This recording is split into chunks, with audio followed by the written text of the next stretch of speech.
All right, let's get this show on the road. Hello, everyone. Hope you're well. Welcome to our first lecture, Math 1207. That is Calculus 2 here at Fordham University. Hope you guys are doing well and had a great 4th of July. Some people are still trickling in here. So we still have a few people. I think a little bit more than half the classes here, but I guess people will trickle in as how we're going. Okay, hopefully you guys are doing well and are ready for an intense summer session, let's say. So as you guys probably know, we will be here like 3 hours a day for 4 days a week, which even to me is crazy. But at the same time, the math department policy kind of requires me to actually spend all that time with you in person. So I can't really do something like, you know, pre-record some videos and then you guys watch them on your own and we just show up here for a little bit and whatever. Like I kind of have to be here for the entire 3 hours with you guys every day. So we will be taking 1 or 2 breaks every session, just to kind of keep things fresh. And yeah, other than that, things will just, it is what we have to do, right? So we're going to be here 3 hours a day. And hopefully within a month, which is the upshot of that torture, you'll be done with this class in a month, which is a blessing and a curse, of course, because that means you'd have to be, you know, learning things very quickly. And yeah, I'm here to help you do that. So don't be afraid to ask for help. So what I want to start today's class doing is just to read through the syllabus with you guys, let you guys know how the class is going to be run, give you guys important links, things of that sort, and kind of set the stage. And since technically we're having like 2 or 3 classes back to back, someone else is coming in.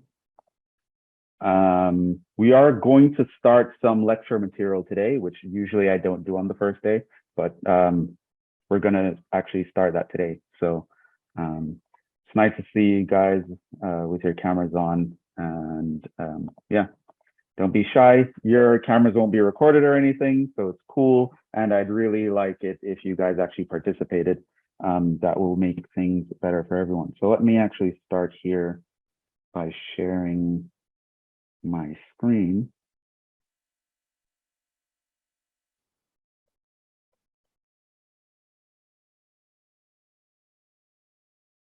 Okay, so hopefully everyone can see that. Yeah. Okay, awesome. So, oh, by the way, this will be nice for you guys to actually follow along.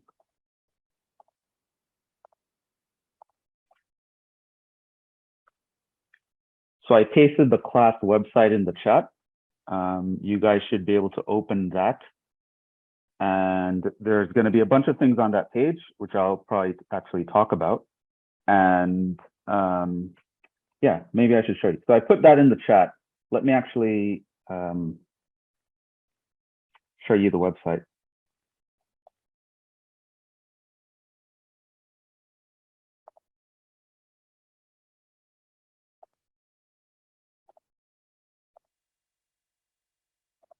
Okay, so what I just pasted in the chat is a link to this page right here.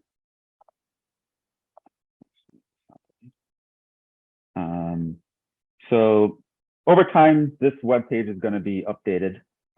So I'll be putting things like reviews for tests here. And if I give a test, the solutions for the test will actually also come up here and things of that sort. So none of that is here yet because, you know, we haven't done the test yet. But this is essentially going to be your central hub for the course. So you can go here and you can actually get to anything that you need to get to. So one, lectures are going to be recorded. You can access the lecture videos when I post them at this link. So usually it's going to come up late the night of the lecture or maybe early the next morning. But at that point, you know, within 12 to 24 hours, you should have like a recording of today's lecture. lecture notes. So you can actually follow along in real time. Real time is in quotes because there might actually be a lag, but technically if you click on this, it will actually send you to that page that I have, and it'll eventually update, so you can see the syllabus there is updating. But yeah, so you'll be able to access the notes at any time. So the notes are also going to be recorded for you guys, even though, you know, I probably would recommend that you actually take your own notes as well. In addition to that, the syllabus, which I'm going to be walking through with you guys, is here as well. And the links are clickable. So if you actually want to follow along in the PDF, and you can click on the links and kind of see what I'm talking about at the same time. Online homework. So if you click here, that will bring you to the website where the homework is. You guys will, if you click on it, see a login page, and I'll talk about how to log in and things of that sort. Gradescope is where we're going to do the test. If you click on Gradescope, I'm already logged in, but you guys will see a login page eventually, and I'll talk about how to access that. These are some handouts that would come in handy during the course. Grades you'll see on Blackboard. So the website kind of tells you everything that you're going to need to know. Every resource that you'll need to access for the class is going to be on this website, and I pasted that in the chat. So you should be able to go there and see what's up. So the syllabus is going to be here. You can actually click on that and follow along. That being said,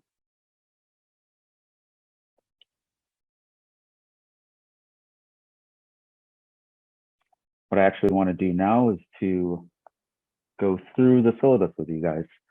So before we begin, any questions, comments, concerns? I mean, just to start it off.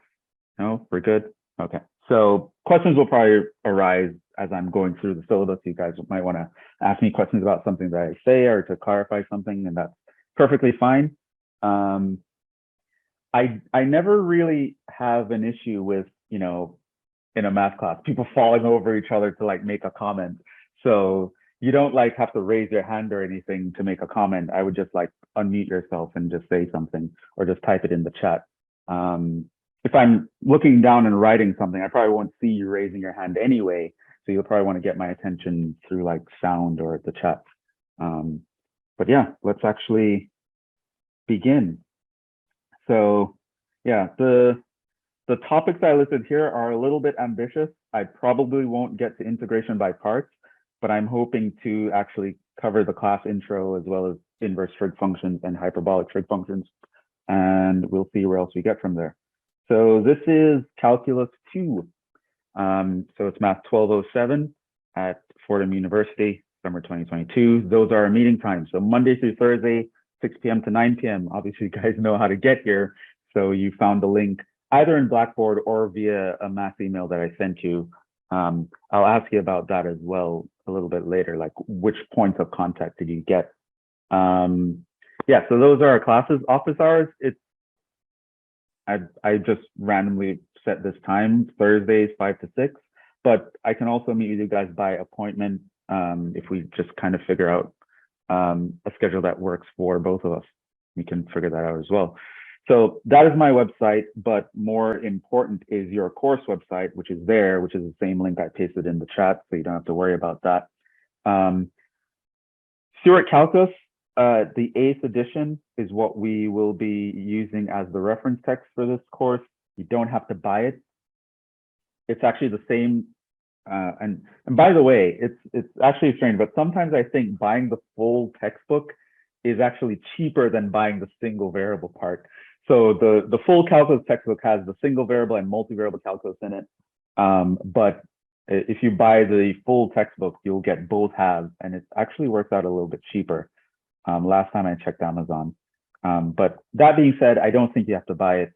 I will generally explain enough so that technically you won't have to be reading the textbook. But it will be a nice reference, as well as I will be referencing practice problems for you guys to do. So you might want to get the textbook some version of it, maybe an online version for that reason. But technically, I'm not requiring that you purchase it. May or may not apply to you, but the math department is in JMH Hall on the Rose Hill campus, room 408. That's on the 4th floor, and that's the math department website if you need any general information. Usual disclaimer, this is the syllabus. I expect you to kind of, these are the general rules for the class, but it may so happen that I might have to change how some rule applies because of whatever incidentally happened. COVID has taught us we need to keep on our toes.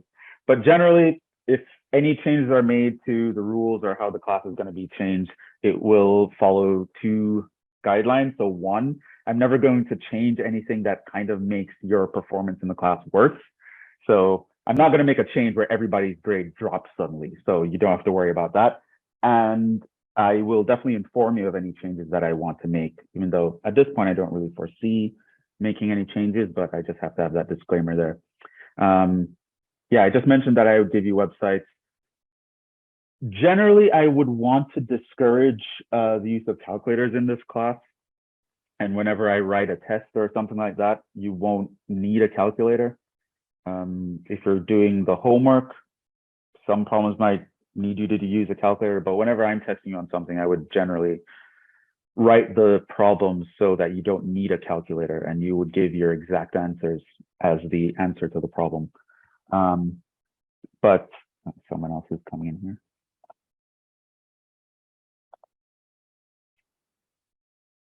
So on one hand, I'd like to say calculators aren't allowed, but on the other hand, it's an online class. Like, you guys can find a way to use a calculator, even if I don't, even if I make it illegal. But so whatever, it's just something to say. Try to not use a calculator. If you want to use a calculator, I would say use a scientific one where, sure, you can check your arithmetic or whatever. But I wouldn't want you to use some kind of calculator that can do calculus for you. The point is for you to be able to do it on your own, and I will tell you enough for you to be able to do it on your own. So here's the usual grading chart. Yeah. So same thing that you've seen before. Each grade and what grade point average you get based on it, and essentially how your grades will be converted from numerical grades to letter grades. Overall, these are kind of a guideline in the sense that, especially in the summer, you kind of have to do this. But overall, I believe in incentivizing improvement. So if you start off pretty shaky in the course, but over time, you kind of get better, I'll kind of fudge the grades a little bit to see if, this kid kind of started out being like a C+, but right now he's kind of performing like a B+. I might give you like a B or something like that because, your grade might average to like a B- or something. So I'll like bump you up to a B because I can say, oh, they improved over time, right? So these are the actual grading, but, I will incentivize improvement somewhat. In terms of how your grade is going to be broken down, there are 4 components. So homework, which is going to be given online through WebWork. It's free, so you don't have to worry about purchasing anything. I'll talk about how to access that, but you also saw that on the class website. Participation, so I'll be taking attendance. Usually I will take it, say, if not at the beginning of class, during the first break. So for example, today I'll take attendance at the first break because, it's the first class. People are might have trouble getting in. We'll have 2 in-class tests. None of them are going to be dropped. I'll tell you the dates of these exams. I think the first one is July 21st, so a little bit more than 2 weeks from now. It's the summer.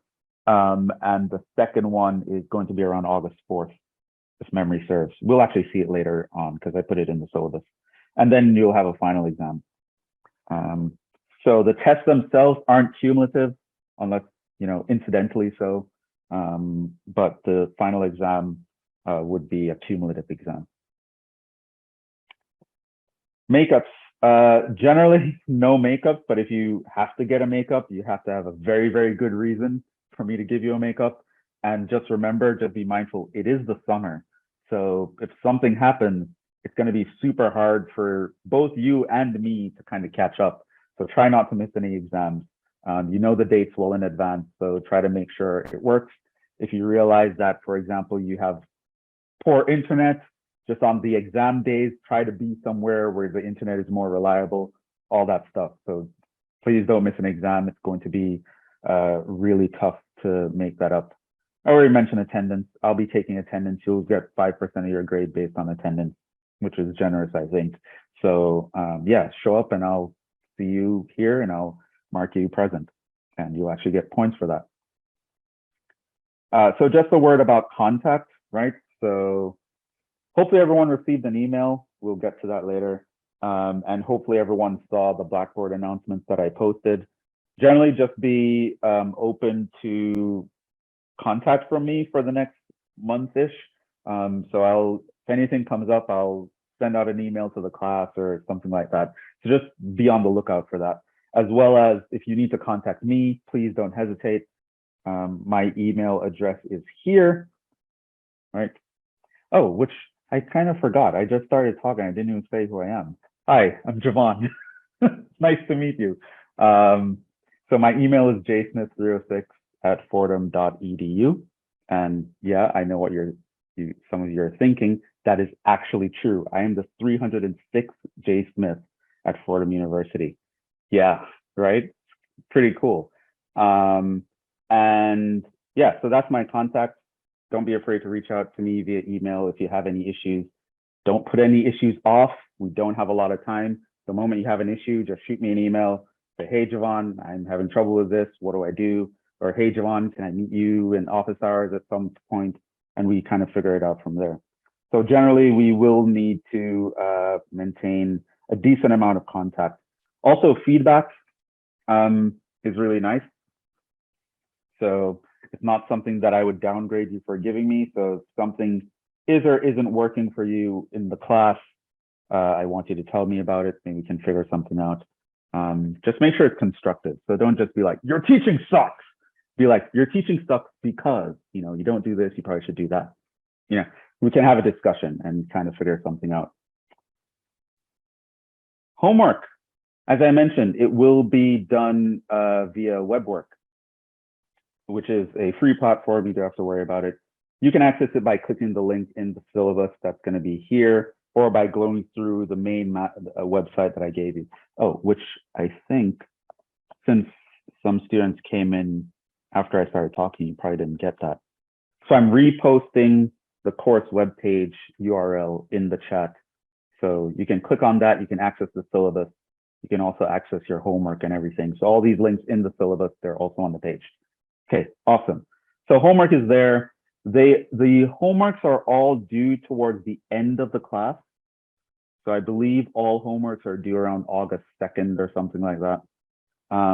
I would encourage you to not wait until around August 2nd to do the homework. Kind of as I'm going through the class, getting through the material, I would just go to the homework, answer those questions that are relevant to what we've already covered, and slowly progress with the class. That's going to be the best way to do it. Generally, late homework is not going to be accepted. So if you don't get all your homework in by August 2nd, I'm not going to allow you to get it in. However, with online homework, sometimes technical issues can arise. So I'm actually giving you a 10% cushion. So if you get 90% on the homework, I'll just give you 100% for homework. So 10% of the time you're allowed to mess up or just not do something. If you're just trying to type in the answer 306 times and it's not giving you, it's just one problem of one homework, just let it go, right? You could ask me about it to make sure you know how to do the problem, but you don't have to stress out for that last 10% of the homework. The test will be given on Gradescope. The link is in the syllabus, as well as on the course webpage, which I posted in the chat. So at some point, I'm going to give you guys a chance to actually check these links to make sure you can access them, make sure you can log into stuff. And so we'll actually go about that. But for now, I'm just kind of letting you know things you should be paying attention to. Work ethic, usual spiel, work hard, It's very important, especially important this summer. Don't put anything off.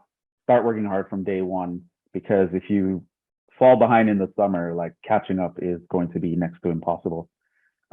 Prerequisites, you're expected to know pre-calculus and calculus 1 very well for this course. It's one of those classes that really depend on the prerequisites. So it's a matter of, I mean, calculus 2 has its challenges, but generally speaking, if you're super good at pre-calc and super good at calc 1, calculus 2 shouldn't be too bad. But it's going to be a nightmare if you're not good at one or either of those.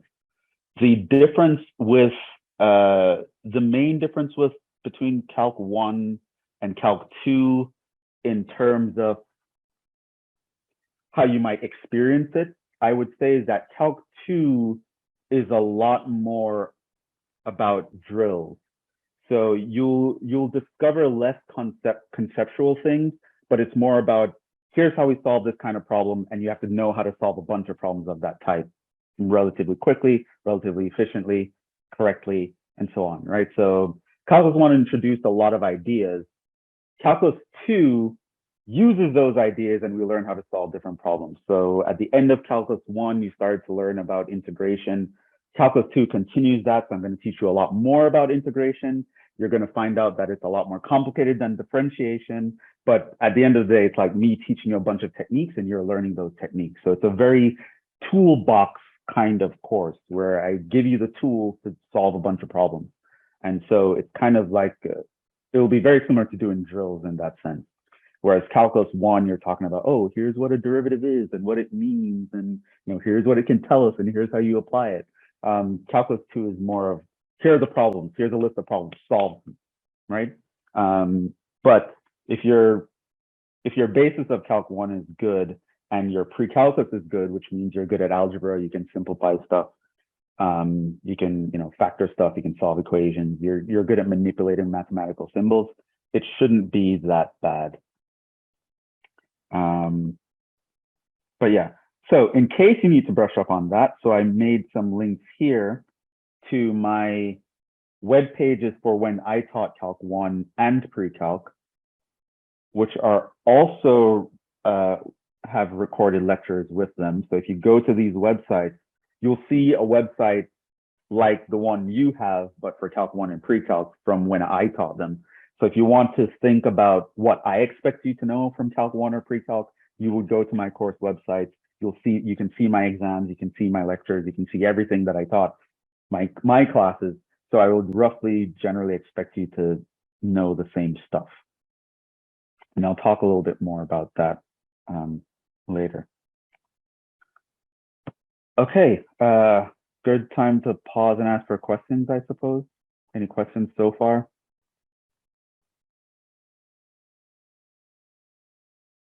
For the homework, you mentioned that we could make multiple attempts. Like, are we graded on completion? Yes. So the grade will be submitted on, like, your grade would only count on August 2nd. So until then, I believe it's set up for infinite attempts. Please let me know if that's not the case. Like if you try to do a problem and you got it wrong and you try to reattempt it and WebWork is like, oh, you can't try again, let me know, because that is not how I want it set up. So I kind of set it up for you to have as many attempts as you need prior to the submission date. So you can redo problems, just make sure everything is submitted by the end date. And I would also recommend that you don't wait until the end date, kind of get through the problems as we're going on. I would also kind of mention, and I'll mention this again later, is that the online homework is just for me to check that you're doing something, but it shouldn't be something that you think of as comprehensive, like you just do the online homework and then you can relax. I would say it's even less than the minimum amount of work that you should be doing. It's just something for me to keep tabs on you, really. You should be practicing more problems than is in the homework. And I would also say the test that I would give you would more resemble the problems in the textbook more than the problems online. Just because online, just because you have to type stuff, like it's naturally going to be set out different. And generally you'd have to show your work on tests and things of that sort. So hopefully I answered your question and then some. Any other clarification there? Are we good? Did I answer your question?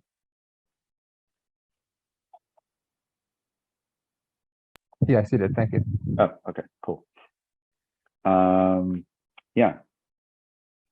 So another thing. So we have another section here, which I labeled blasphemies.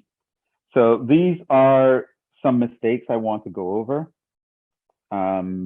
because for a couple of reasons. One, they're very common mistakes, and in the grand scheme of things, they're kind of silly mistakes to make. So I just want to point them out to you so you don't make them in the future. But they're the kind of mistakes where I kind of have to naturally downgrade you by a lot when you make them, because they're just kind of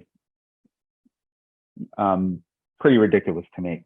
But I understand that everyone has gaps, so I want to make sure that I listed them here and that you fully understand what I mean when I talk about these mistakes. So things like canceling across sums, distributing powers across sums, trying to divide by 0, using ln incorrectly when taking integrals, thinking that derivatives distribute across products and quotients, or thinking that the integrals distribute across products and quotients. They do not.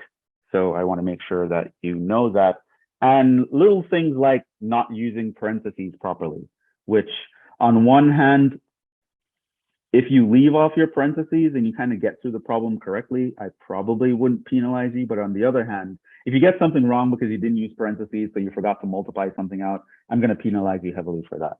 So use your parentheses. Notation is actually super important when it comes to mathematics. So just so, and of course, use +c when doing an indefinite integral. We'll talk about that a little bit later. And just so we're sort of clear on what these mistakes are, because like I said, you will generally be penalized very heavily for doing them in class. I want to make sure that you know what it is that you'd be penalized for. So you can't say, oh, you never told me, Jhevon, I didn't know. Okay, so let's actually talk about these. So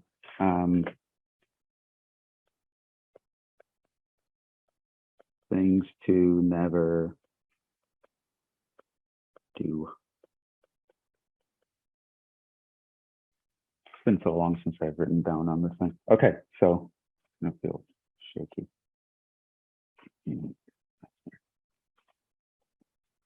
Okay, so the first thing I mentioned was do not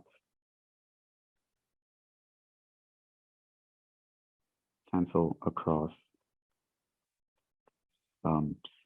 I mean, it applies to differences as well. Although sums kind of generally mean differences, but just to be specific. So that's the first thing.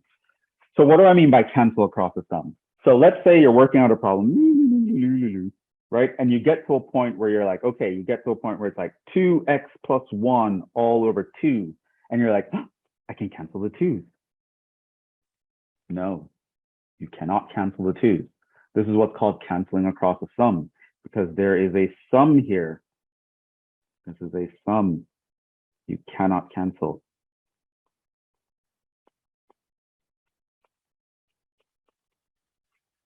Okay, so that is no bueno, no good. Very big X, right? But a lot of students will do that, and then they'd write like, oh, the answer is x plus 1 because I cancel the 2's. No, it's not. That is incorrect. You cannot cancel across sums. You can cancel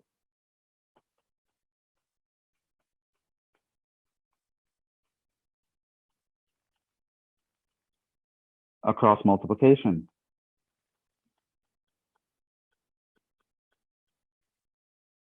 And division, of course, which you can think of it kind of. So if you have something like, 2x plus 2 all over 2, you can factor out the 2, and then you can cancel those 2's, and that would give you x plus 1. And that would be correct, right? And why you can do that is because there's a multiplication here.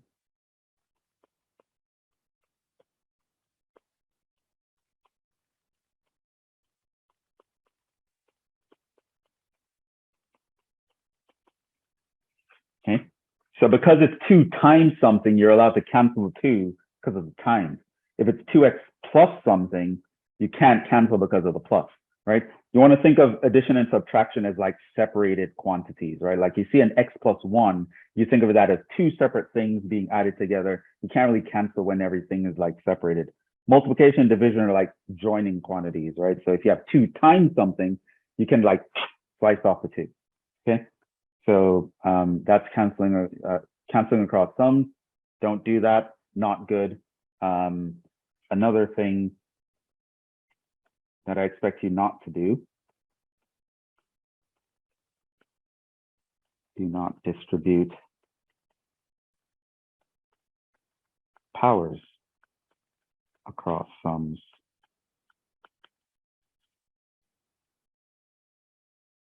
So what is that mistake? So it's like, okay, you have like x plus 3 all squared.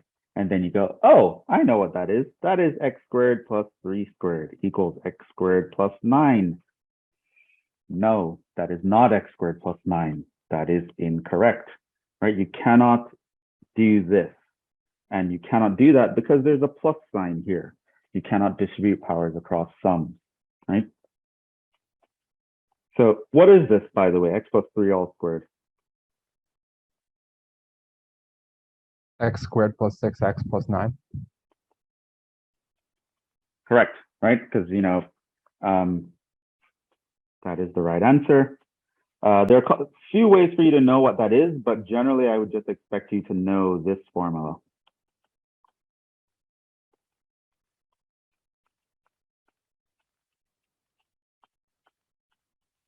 Okay. But of course, you can think of it like x plus 3 times x plus 3, and then you do the FOIL thing, first, inner, outer, last, multiply out group like terms, and then you'd eventually get that. But knowing by the formula is going to be how you want to do it, I think, from now on. So that's a little bit more efficient. This is another common one that happens. So something like x squared plus 4 square rooted. And a lot of students will think that this is, oh, the square root of x squared plus the square root of 4 equals x plus 2. No, that is not x plus 2. So you can't actually do that. And the reason is radicals are powers, right? So when you see a square root or a cube root or a fifth root or a seventh root or 17th root, whatever root it is, it's actually a power in disguise, right? So when you see x squared plus 4, if you wanted to write that as a power, what is it? To the 1/2. To the 1/2, exactly. So it's x squared plus 4 to the 1/2 power. And so you're not allowed to do that. Illegal. Okay. And you can see here that you actually missed one term by actually multiplying this out incorrectly. You missed the middle term. It turns out to actually expand a radical, you will need an infinite number of terms. So you're actually missing a lot here when you just write down, oh, it's just x plus 2. You are off by so much, it's not even funny. We'll actually learn that in this class, like how to expand a radical. It'll fall out as one of the applications of one of the topics that we're doing when we talk about series. But you actually learn how to expand a radical. It turns out you'll actually need an infinite number of terms to actually write this guy out fully. So it's not like you're just missing this one term, like a 6x or something.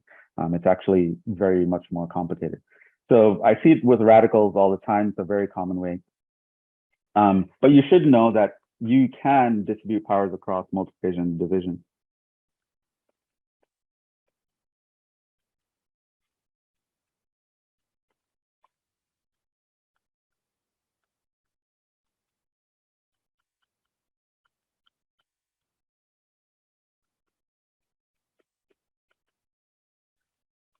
So if you had 2x and that was squared, yes, you can do that.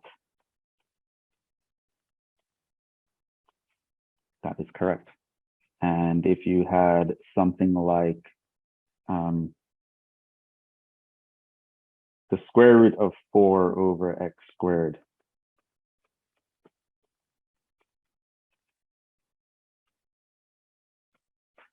you can do that. Actually, technically, this is incorrect. What is my mistake here?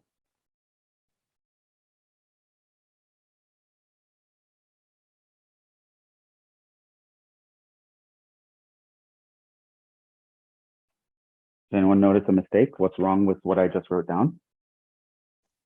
Should it be plus or minus x? Not really, but you're getting warmer.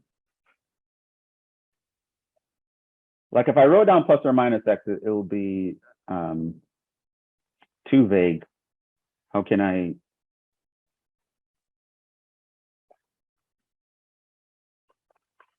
I'll give you a hint. If you take the square root of 2 squared, you get 2, right? What if you took the square root of negative 2 squared?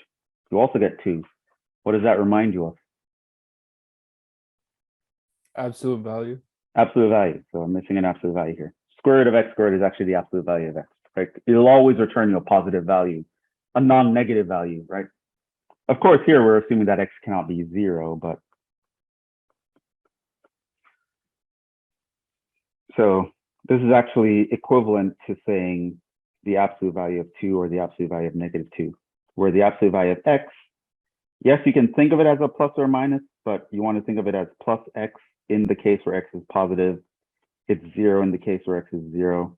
It's negative x in the case where x is negative. So writing down plus or minus x is not fully correct because you'd have to define when would I put the plus, when would I put the minus. And the absolute value has that built in. So yeah, but generally to kind of go along with the theme here, you could distribute a radical across the division. You can distribute powers across divisions in general. So that would actually be correct to do, but you cannot do it across sums.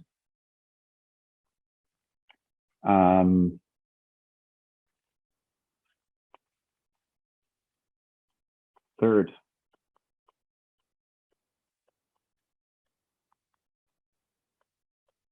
Do not divide by 0. All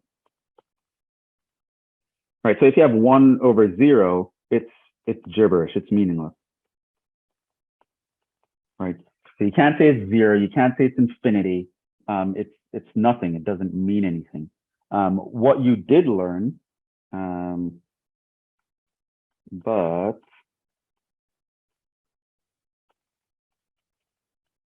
recall limits, where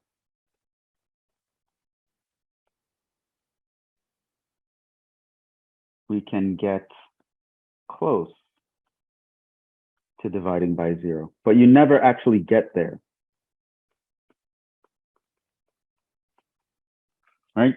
So you can say something like the limit as x approaches 0 of 1 over x, or the limit as x approaches 0 of 1 over x squared. And here your x is approaching 0, but the limit doesn't care about being at the point, it cares about getting super duper close to the point. You're getting very close to the point, and you get close to dividing by 0, and then you want to talk about a result that could happen. What is the limit as x approaches 0 of 1 over x squared? What is the answer there?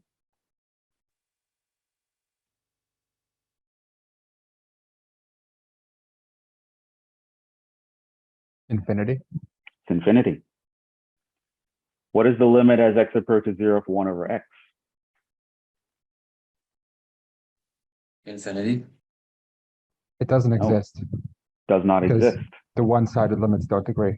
Right, the one-sided limit. So you have to remember about one-sided limit. So the graph of this guy looks like this, and the graph of this guy looks like this. Yes, you're gonna have to remember how to graph stuff. So on this side, if you have the limit as x approaches 0 from the right of 1 over x squared, you get infinity. you look at the limit as x approaches 0 from the left of 1 over x squared, you get infinity. Here they're different. So you have the limit as x approaches 0 from the right of 1 over x. That does go to infinity. But if you look at the limit as x approaches 0 from the left of 1 over x, you get negative infinity. And so the left and the right don't agree. So even in cases where division by 0 could, or getting close to division by 0 could get you a result, it's on a case-by-case basis. Division by 0 is a big deal for us to get over in calculus. So don't just assume it is like, oh, the answer is, it could be actually anything. So here's another example. Limit as x approaches 0 of sine x over x. What is that? 1. It's 1, right? Also, so just because the denominator is getting close to 0 doesn't mean you would get infinity as the answer. It actually depends on what the numerator is doing some of the time. So if the numerator and the denominator are kind of approaching 0 towards the same rate, cancellations can happen and you can actually get different results. There's an easy way to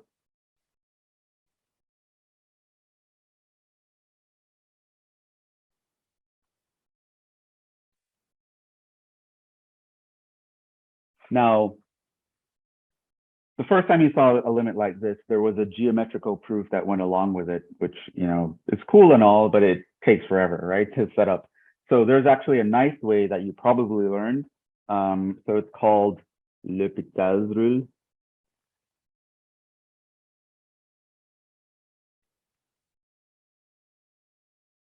Okay, so L'Hopital's rule is a rule that allows us to find limits that are in a very specific situation. So is L'Hopital's rule something you guys have seen before?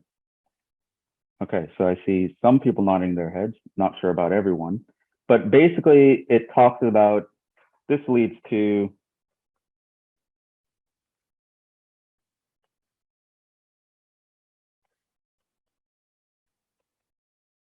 something called indeterminate forms.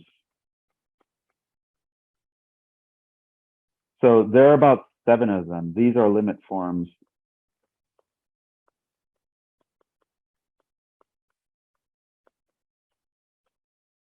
That approach quantities like 0 over 0, plus or minus infinity over infinity, 1 to the infinity, 0 to the 0, 0 times infinity, 1, 2, 3, 4, 5, 6. There's about 7 of them. Infinity minus infinity is another one. And infinity to the 0 is another one.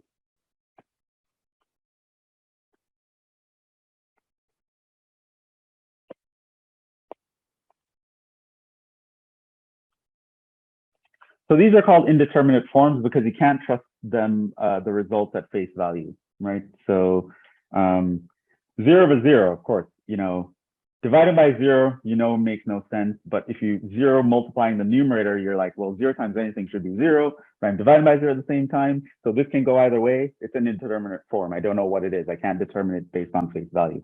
Same thing with infinity over infinity, because one infinity can be bigger than another one.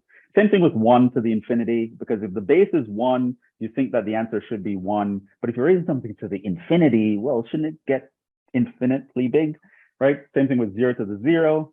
Well, anything to the power of 0 is 1, but if the base is 0, shouldn't it be 0, right? So there are conflicting mathematical ideas happening here. And so we call these indeterminate forms. And it turns out that L'Hopital's rule applied to these two.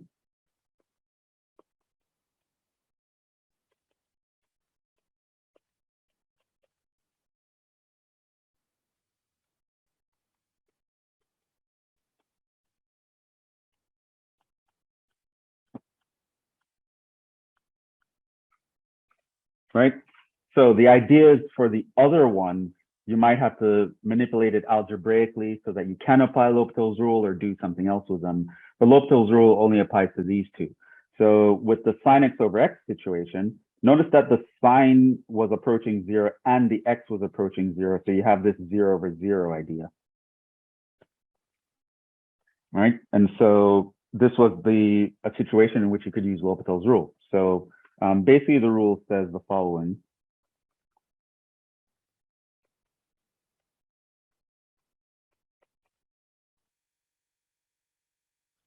L'Hopital's rule.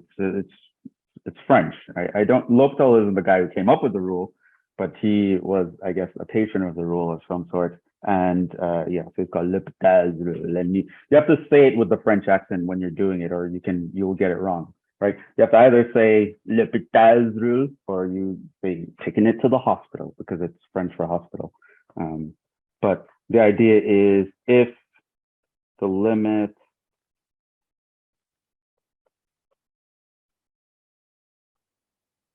of this approaches 0 over 0 or infinity over infinity, then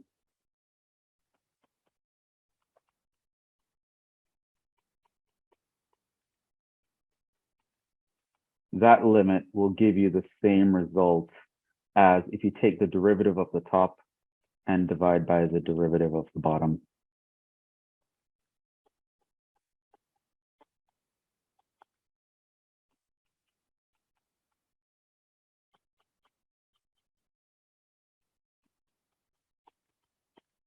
And that's L'Hopital's rule.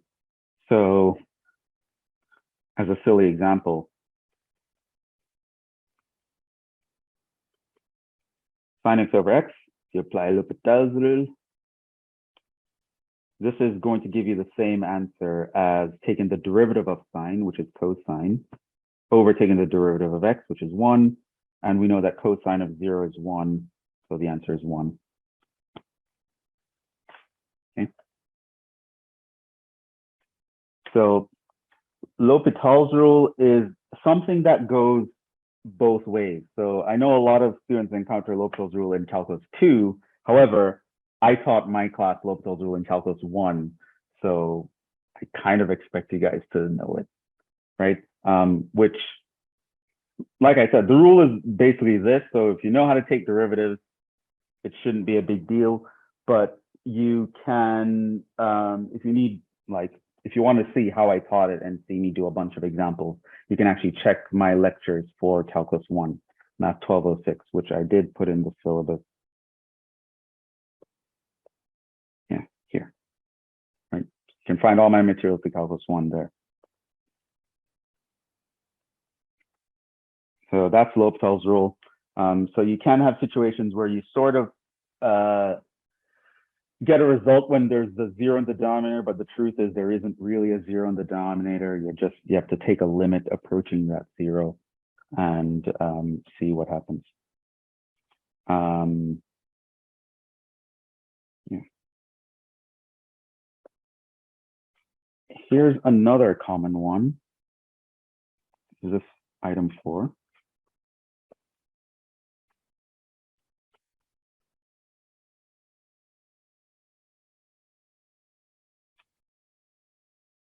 So do not assume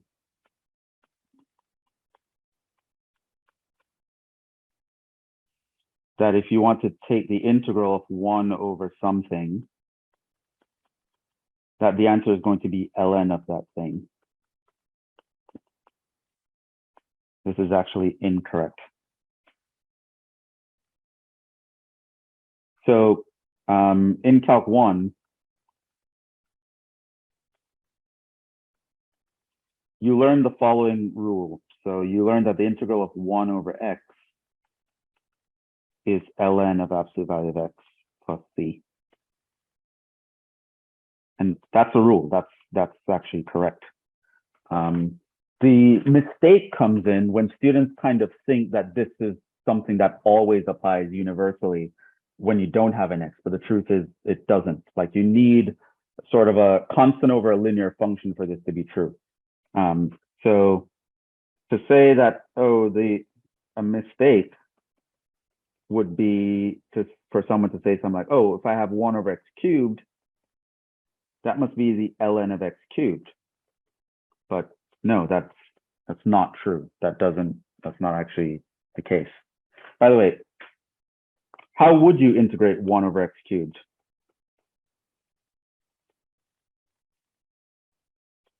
Turn it into x to the negative 3. Right. So you have 1 over x cubed. What you would actually do is rewrite that as x to the negative 3, and then what? Should be x to the negative 2 over negative 2. Right. You add 1 to the power, divide by the new power. So you apply the power rule.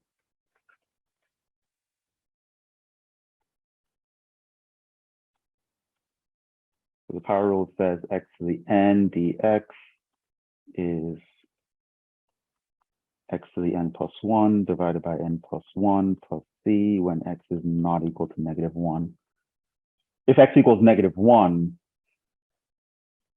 that's the ln case.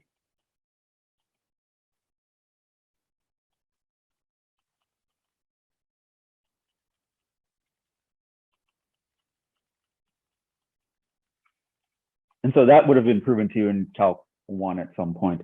But students take this rule, 1 over something equals ln, and they just run with it. And it's not true in general. So you have to be very careful.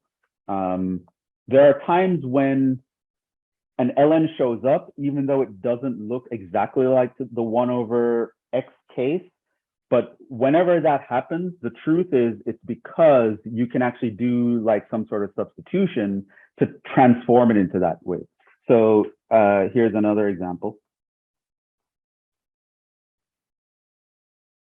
So here's a situation where an ln might show up, even though it's not obvious at first glance. And that's because you can actually rewrite it in a way to look like the 1 over x. And the fact that it's just 1 over x to the first power is what makes all the difference, right? You have to have some sort of linear function. Maybe I should actually mention that before I do that example.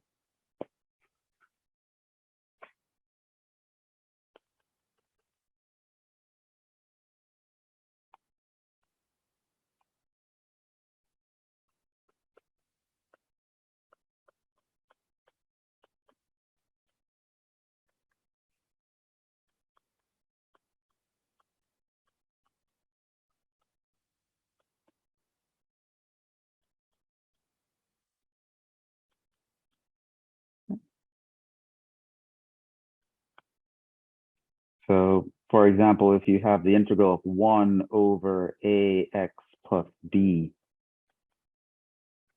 then you can write this as 1 over a ln of ax plus b plus a constant. Of course, your ax plus b is not 0.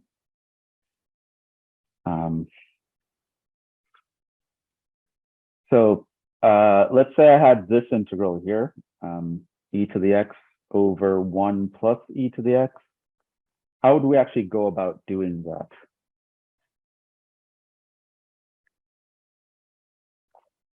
So this is towards the very end of Calc 1, where you learned a method of integration called substitution. So that's actually what we'd use here.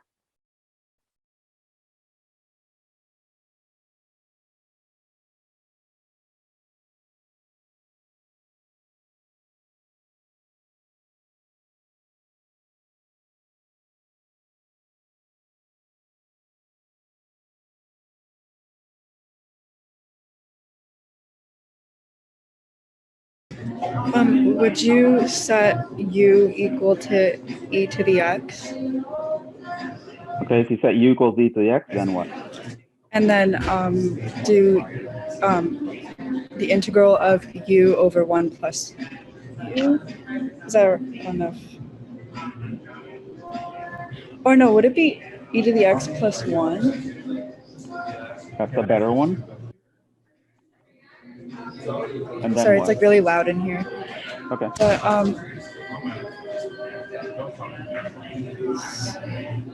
What's the next step? Would you subtract the 1 to the other side? I'm sorry, I like don't really remember this. Okay, can anyone help her out? Yeah. Find du. Yeah, you have to find du, right? Because you have to change the dx to a du, which means you just differentiate e to the x dx, right? So technically, you find du dx, which is e to the x, but then you take that dx and move it over here because differentials can work that way. And so you can see here that your e to the x dx is right there. That is your du. And here you have that 1 plus e to the x. That is your u. So you can apply those. And so you have the du, which was that green part, divided by the u, which is that blue part. So you can actually swap them out. I mean, another way to write this is 1 over u du, right? So the differential is always to the top and to the right of everything. And that looks like 1 over x dx, right? Except you replace x with u, that doesn't make a difference. So you just get ln of u plus c. So in this case, you get ln of 1 plus e to the x plus c, which here is actually equal to ln regular parentheses 1 plus e to the x, because that's always positive. So that's the answer, or that's the answer.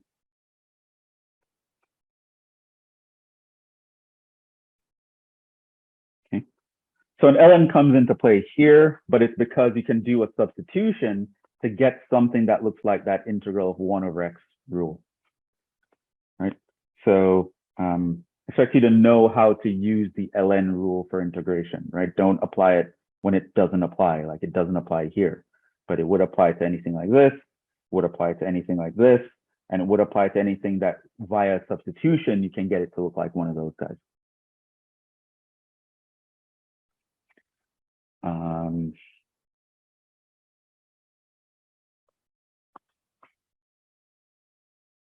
This thing.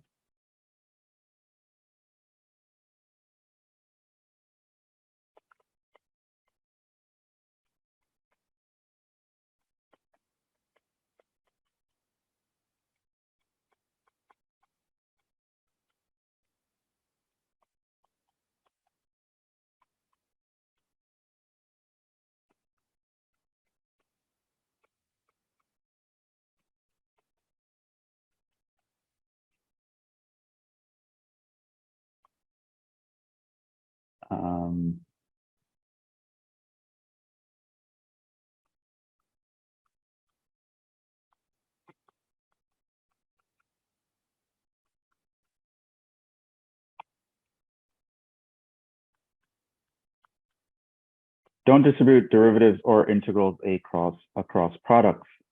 So that means if you had the derivative, let's say of f of x times g of x,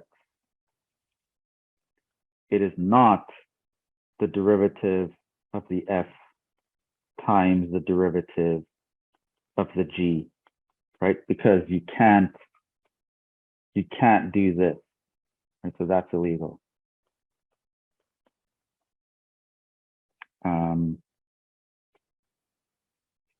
What is the correct rule?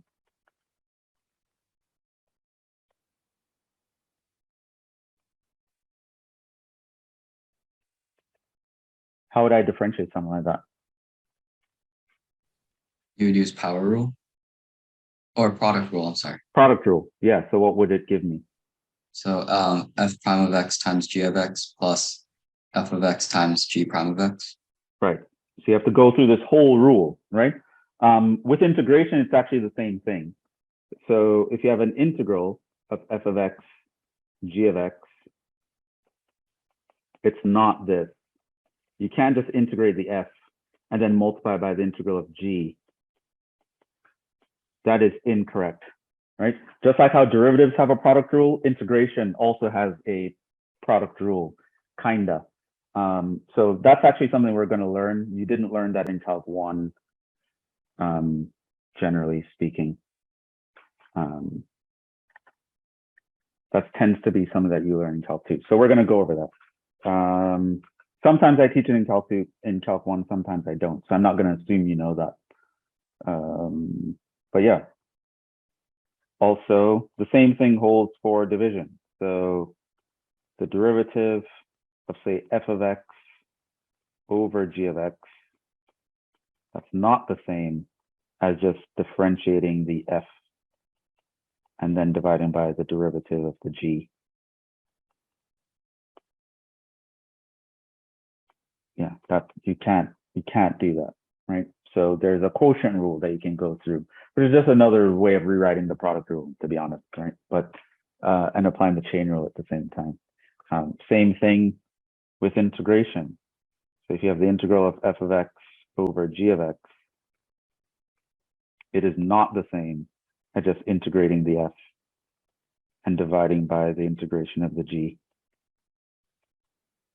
So you don't want to do that. If you do that, I'm going to deduct a lot of points. That's not how it's done. So just remember that. Also remember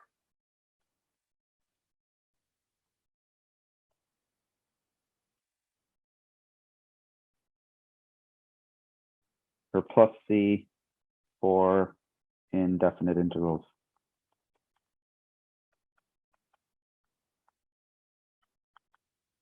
So if you just have something like if f of x is an antiderivative of little f of x, then if you look at the integral of f of x dx, that would be big f of x plus c. You need to put that plus c. So that's the indefinite integral. Definite integral is that one when you have numbers on it, and that's actually calculating a net area. So that would be big F of B minus big F of A by the fundamental theorem of calculus. So this is indefinite integral.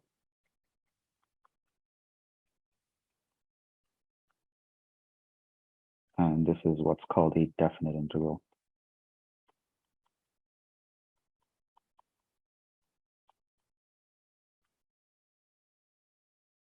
Oh, it's nice. We had just enough space. 6.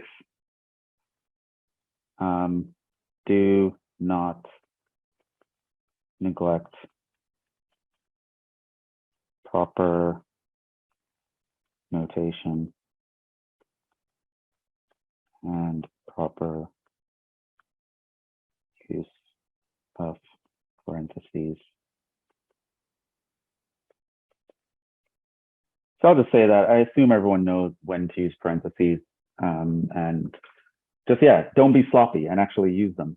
So that's the thing. So a lot of times students get into this situation where they're like, well, I know they're supposed to be there. So, you know, in my head, I know they're parentheses.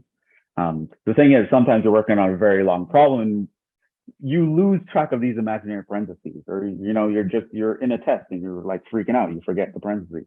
So actually just write them. It doesn't take that much time and it can save you from a lot of headache. So these are the kinds of mistakes I don't expect you to make. And it's surprising how well you would do just by trying to avoid the mistakes, right?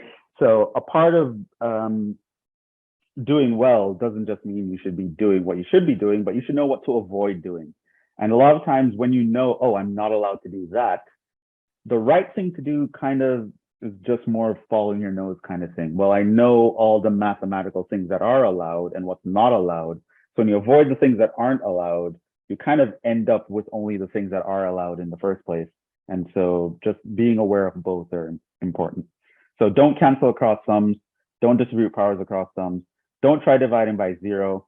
Sometimes limits, you can get close to dividing by 0, but you should know how to handle that. In particular, I do expect you to remember indeterminate forms and L'Hopital's rule. And if you don't remember those, you can check my lectures. You can cover those in like in one lecture in Calc 1. And that includes examples. Don't think the integral of 1 over something is automatically ln of that thing. It's not true. You can only get that if you can write it as 1 over a linear thing via substitution or by how it's given. Don't distribute derivatives across products or divisions. Remember your plus C and use proper notation. You follow these rules, that will automatically allow you to do well as opposed to not. It causes a lot of issues. So those are the things that you must avoid. Any questions on that, on anything we spoke about just now?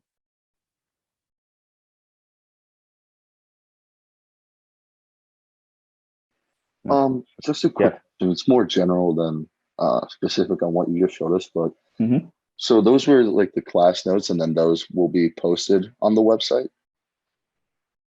or was that? Did I? No, the class notes. Let me show you.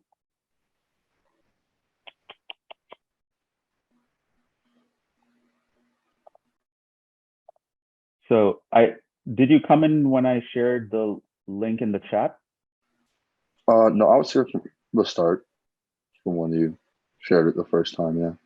Oh, yeah. So if you click on that, right, you'll go to the class webpage, which you're seeing the screen now. Are you seeing the screen? Yeah. Yeah. Yeah. So if you scroll to notes, the notes are at that link. Okay. Right? So if you click on that, you'll actually see the notes that I'm writing here in real time in quotes, because there might be a little bit of a lag, but if you scroll down, eventually this will update and you'll see the stuff I was writing, like here. Yeah. Oh, okay. Awesome. I see. Right. So you can even follow this along in real time. So the notes will always be at that link.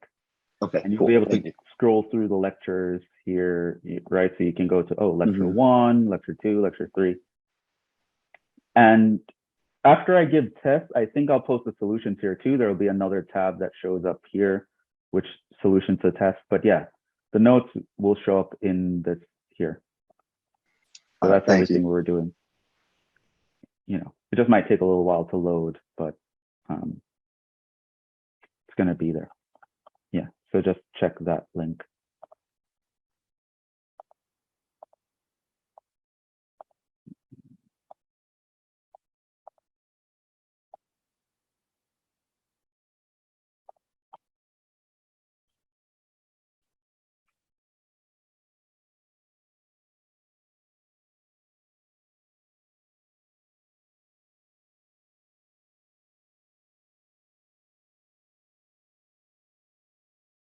Okay.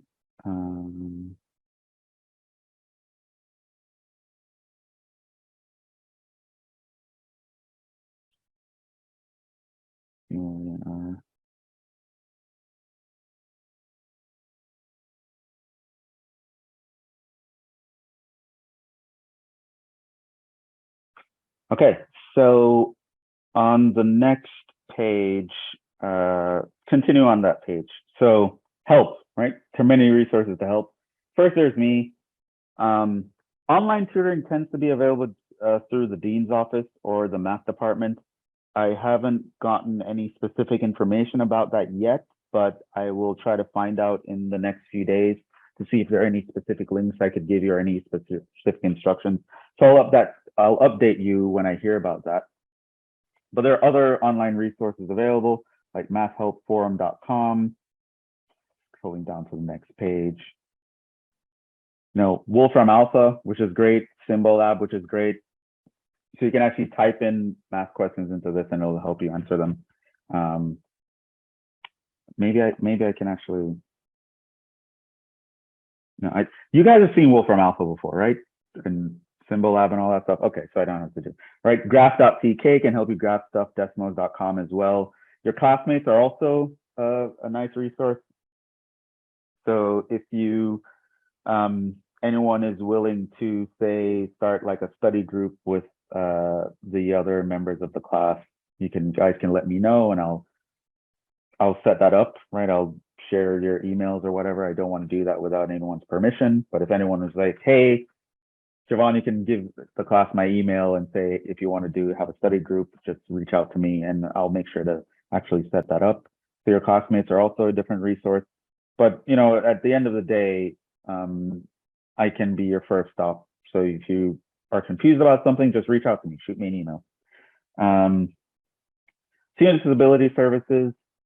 So, you know, we want everyone to have the best, have an equal chance to do well. So if you have a documented disability that might affect how your performance in the class, you should go to this website and register with them. They would get in contact with me and tell me what accommodations have to be made. Class rules, don't use your cell phones in class, right? Pay attention while you're in class, have your cameras on, that's great. Academic integrity, don't cheat. Some important dates on the calendar. So classes begin today, yay. The add or drop deadline for the summer session is on the 6th, which is tomorrow.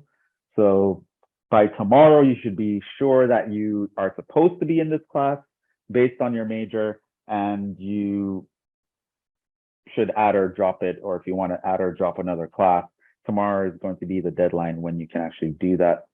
The last day to apply for a pass or fail grade or an audit grade or something like that is going to be the 26th. So that'll be well after our first exam, which is around the 21st. So depending on your major or what you want to do, you might want to make the decision to withdraw or apply for a pass fail grade on the 26th. That's just a deadline. I'm just letting you know. I don't expect you to have to do that. Last day to apply for graduation, I don't know if that applies to anybody, but if it is, it's August 1st. The last day of classes, lectures is going to be the August 4th. So we have a little less than a month here. In terms of what we will be doing, these are the topics for the class. And as I mentioned, these are suggested problems from the textbook. So while I don't require that you purchase the textbook or have the textbook, it'll be very useful to you if you somehow get your hands on a copy by any means necessary and try out some of these problems. So the online homework, like I said, is just for me to check that you're doing something, but it should be considered less than the minimum amount of work that you should be doing. So every time I go through a topic, you might want to go to the textbook and try the problems that I have listed here. So these are them. Now, some of them I have listed here, which I actually won't be going through, but I do want you to be aware of things that I expect you to know that I won't be going through. So things like finding error between curves, or what an inverse function is, or what the e to the x and how to find its derivative, or what a ln x and how to find its derivative, log function. I expect you to kind of know those things, even though I won't really cover them in class. L'Hopital's rule, I actually won't also cover in class. All these topics I did in Calc 1 with my Calc 1 class, and you can have all the materials and all the lectures from there. I'd rather not spend time in the summer trying to cram everything down. So whatever I can reasonably skip, I will want to skip so that we can focus on the more important things. So technically, where we're going to be starting is with inverse trig functions. So I might make a few comments about inverse functions, talk about inverse trig functions, how to find their derivatives, and which can tell you something about finding integrals as well. Then we'll actually go to hyperbolic functions also. So we're actually going to start there.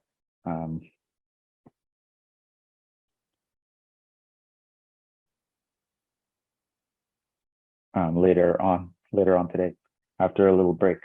But as you can see here, exam 1, the dates are in the syllabus. It's July 21st. So a little bit over 2 weeks from now. But as you see, we have exactly a month for this class. So that shouldn't be that surprising. Exam 2 is August 4th. Final exam is August 8th. And these are generally the topics. So if you want to even read ahead, that might be useful if you can actually get it done. So there are a couple ways that you can make this class easier on yourself. One is to actually read ahead, and two is to actually just review anything I go over. I would say early the next day, because we end at like 9 p.m. or something. I don't think after going through 3 hours, you're going to want to study right then and there. But try to, like, by the next morning or the next afternoon, look over what we did in class and to prepare for the next class. But if it's possible for you to read ahead, you can read ahead. I'll generally be going in this order, in the order in which they're here, except probably this.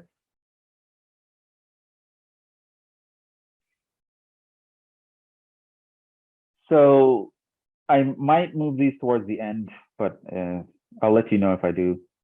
Might move.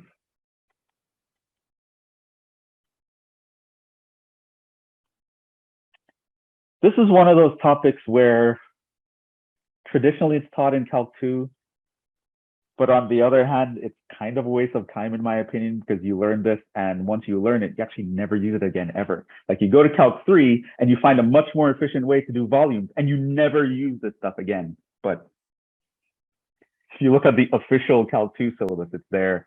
So it's like, in my mind, it's not like a big priority. I probably will skip it. And if we have time at the end, I'll do it just so you can say, oh, Jhevon actually taught us this. So, you know, when you go with your friends in, when you start Calc 3 with your friends and you're like, they're talking about, oh, we did volumes of revolution, you don't feel left out, even though it's really not going to benefit them. It doesn't actually matter to them. They're never going to use it again. Yeah, so generally, as you can see, we're mostly doing like chapter 6, a few sections from chapter 6, chapter 7, chapter 8, 10, and 11, right? So about 4 or 5 chapters-ish. And, you know, the sections that we'll cover I listed here. And yeah, so some things in polar coordinates I might actually also leave out again for the same reason, like you learn it and I've never used this stuff anywhere in my life other than Calc 2, and I don't know anyone who used some of these things anywhere other than in Calc 2. So it's like, I really don't, you know, especially in the summer, I'm not going to like cram things that aren't super necessary. But yeah, so that's generally the topics. So normally during the semester, I would have this questionnaire that I hand out, but of course it's online, so I can't do that. However, I do have something that's equivalent to this form in a Google Forms link, so I will post that in the chat right now.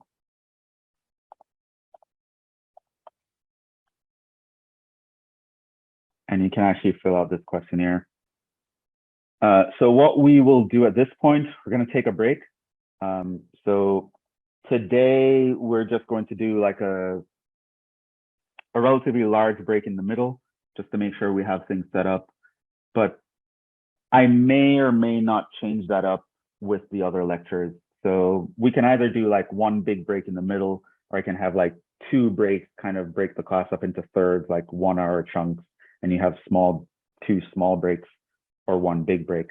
But today's class, we're just going to have 1 big break in the middle because I want you to fill out this questionnaire. So during the break, there is stuff that I do want you to do. So you're going to fill out this questionnaire, and I do want you guys to check some of those links that I mentioned to make sure that you can actually do it. So we're going to break for about 15 minutes and make sure all of that is in order. So I think at this point I can stop the recording and we can get that done.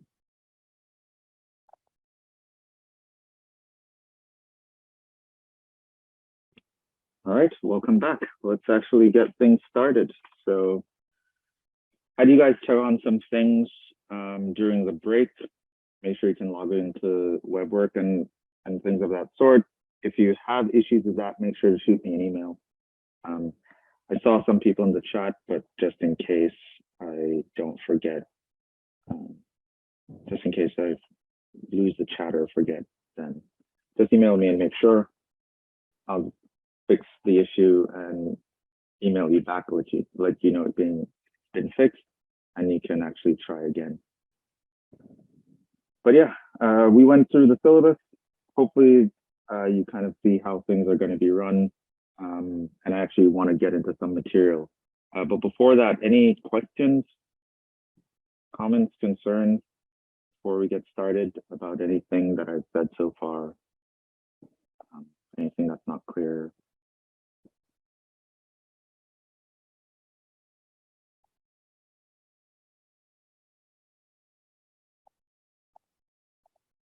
So we're all good.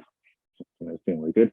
All right, let's actually jump into the material. So,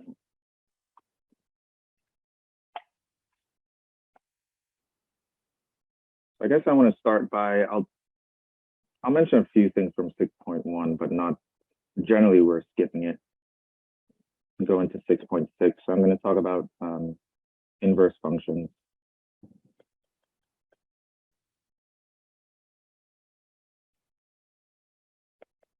And their derivatives. And inverse trig functions specifically.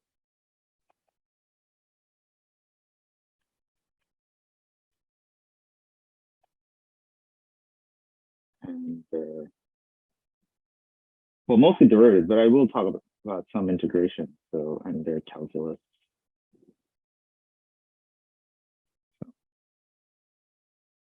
this is where we will begin.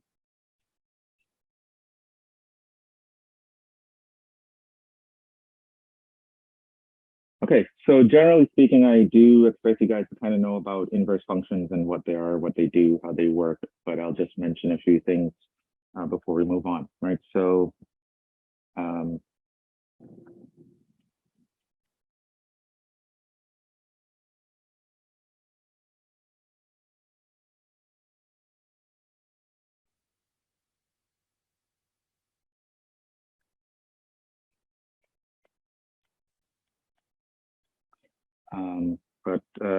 important for us.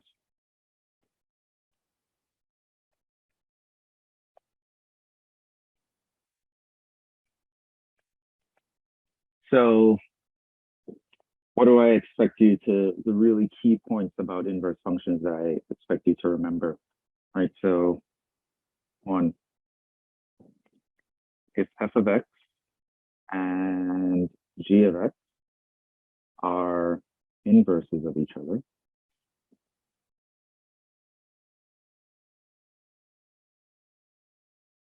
then what that means is if you take g and plug into f, the output is x.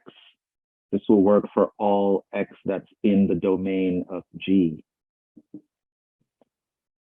And if you take f and plug into g, the output is x. This happens for all x in the domain of f. So this symbol here means for all, for every. Okay, so when you plug one into the other, the functions kind of cancel each other and you get the original input in whatever domain you were pulling it from. So that is what inverse functions do. They're kind of the reverse of functions. They undo a function. So another thing I expect you to remember is we often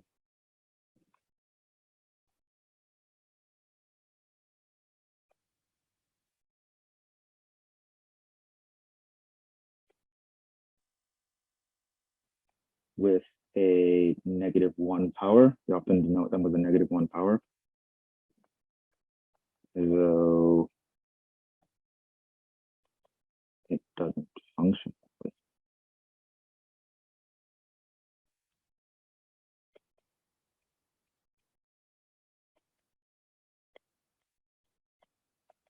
So for example, you'd have a little thing like that, and this would be f inverse,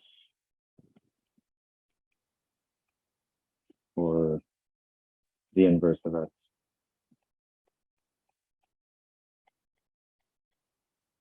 Right? And it's not the same as saying 1 over f, which is generally how you'd expect it. So there are times when we would not actually, we might change the notation to avoid confusion, but it's actually a pretty common notation, so you should be aware of it. So this means I can say, I can take f of f inverse of x, and this will just give me x, and this is for all x in the domain of the inverse function. And I can take f inverse of f. And this works for all x in the domain of the original function. Now these sentences that I'm mentioning here, like this one and this one, they're actually pretty important. And when we get to inverse trig functions, you're going to see why that sentence is actually important. Because with inverse trig functions, this doesn't actually work exactly the same, apparently, right? So, for example, you just take like the sine of sine inverse of some number. You don't always get that number as the answer. And the reason is because you have to figure out how the domains actually match up. So we'll actually get to that. Another thing that I would want you to remember is that something that's more computational. So one, if f has an inverse, it is called invertible. And if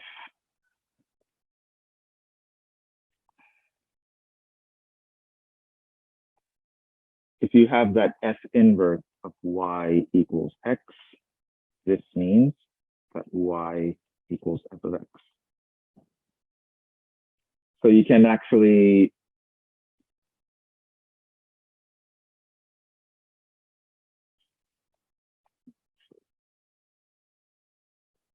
so this actually happens in the following way. So if you have something like f of x equals y, what you can do is you can take the inverse function of both sides.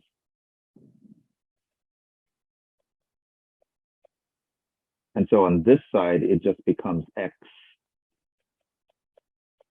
So these two are like one and the same, right? Making one statement is the same as making the other statement. Because you can just apply the inverse function on both sides. And if you have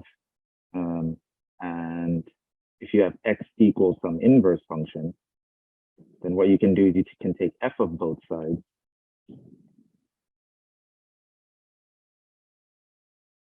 And the rule will turn this into y, and that would just give you f of x, right?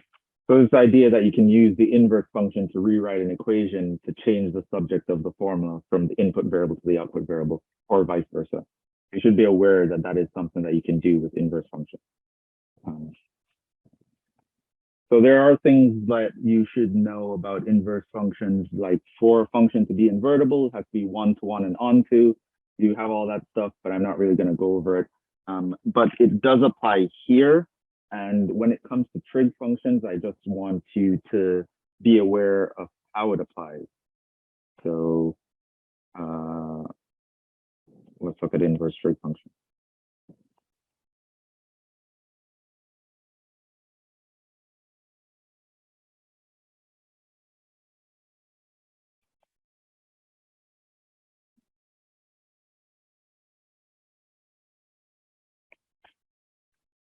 Okay, so a function inverse has this sort of interplay, and you can kind of use it as a computational maneuver. You want to undo a function, you just apply the inverse to both sides.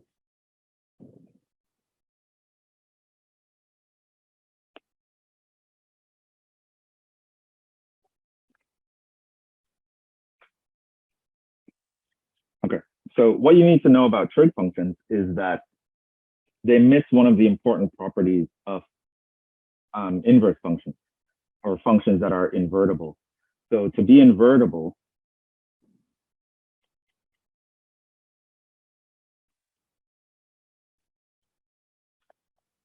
f of x must be one-to-one and onto. However, none of the trig functions are one-to-one.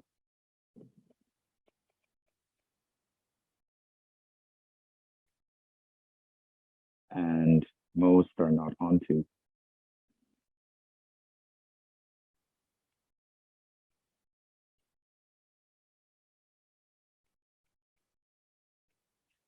So we get our inverse function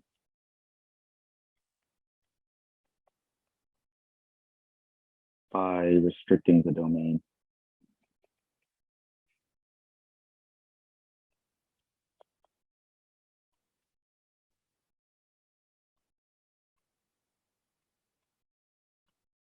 So for example, you look at y equals the sine of x, right?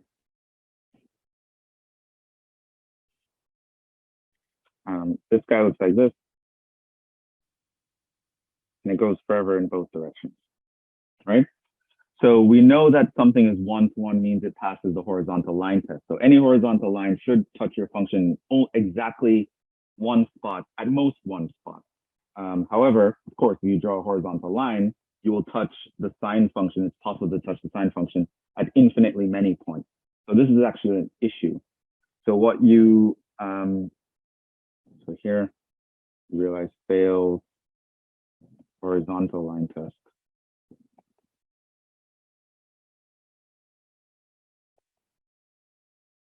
So it's not one-to-one. And that's actually a big deal, that it's not one-to-one.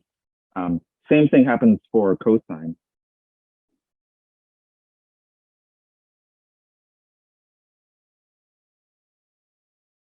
Cosine would start like here. Goes on forever. Again, not one-to-one. So we know that the maximum here is 1. The minimum here is -1. That's x and y.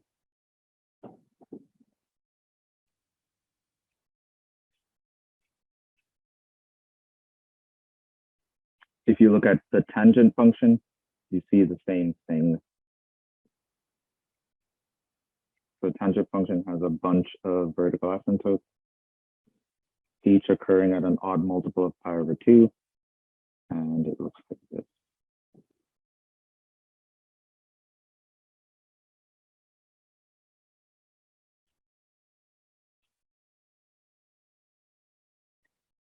So this will hit at 0, this will hit at pi, and at -pi.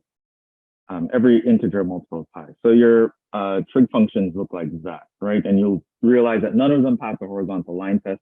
So that's the problem. So what we do is we restrict them.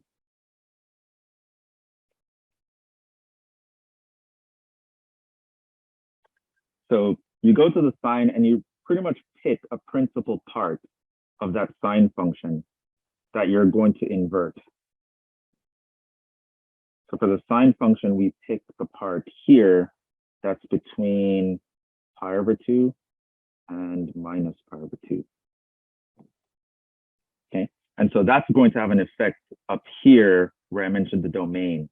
So it's going to turn out that you can only apply the sine inverse function between -pi/2 and pi/2 in some sense, and that's going to actually have consequences for when we're calculating certain things, right? So essentially, we can't invert the entire function, so we just restrict the domain and we just say we're going to invert this whole part. So we're going to pretend that the entire domain is between -pi/2 and pi/2 and nothing exists outside of that window. And we're going to pretend that the entire codomain is between -1 and 1 and nothing exists outside of that window for the output. And so within this little box, our sine function is one-to-one and onto. It is one-to-one because it passes the horizontal line test, and it is onto for outputs between -1 and 1 because you will guarantee to have an output in that range. Similar thing for the cosine, the restriction happens here.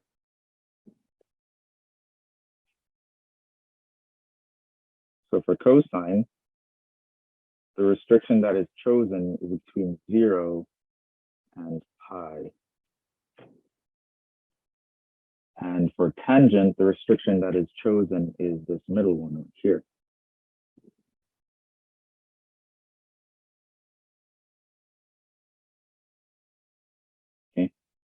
So I have our trig functions how they are normally, but you can't actually invert them because they don't have the right properties.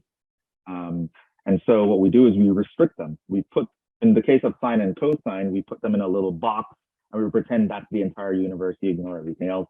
In the case of tangent, you take the middle part and then you ignore all the other branches. Okay.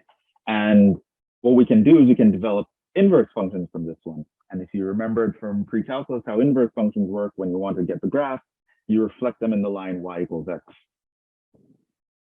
So this leads us to the graph of the inverse function.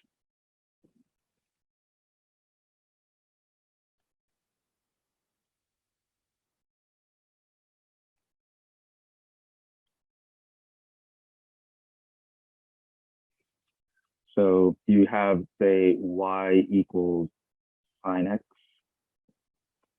and it's only 2 minus pi over 2, pi over 2.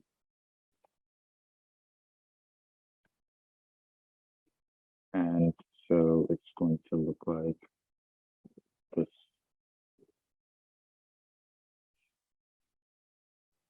And what you do is you take the line y equals x, and you reflect in that line.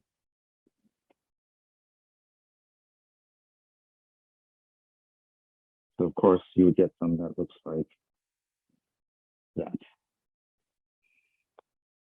So that leads to the graph of sine inverse of x. So that looks like this guy.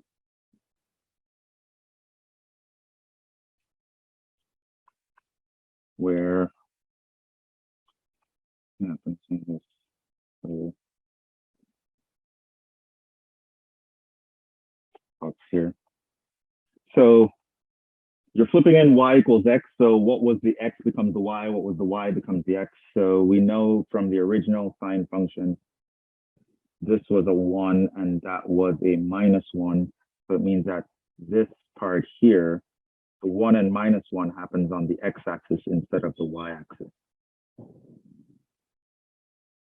And then we also know that this was the pi over 2, and that was the minus pi over 2. So that actually occurs on the y-axis now. And so that is the graph of the inverse function. So this is the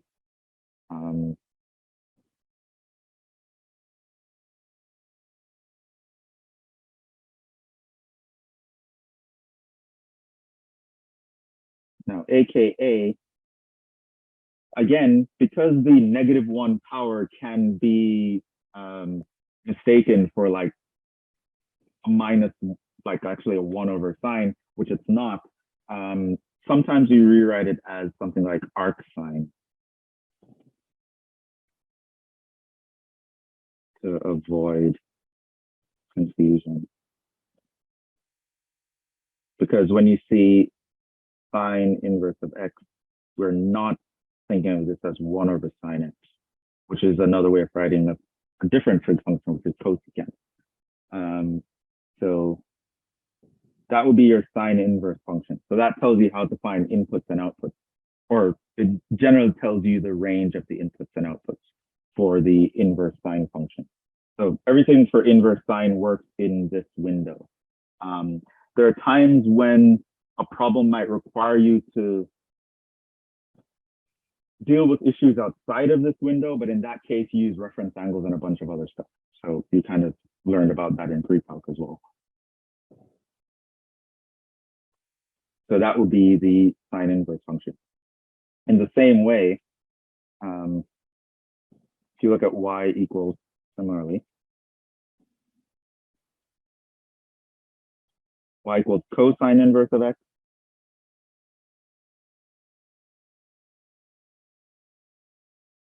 You're going to take this guy and you're going to take the line y equals x and you're going to reflect it in that window. And the result is going to look like this essentially.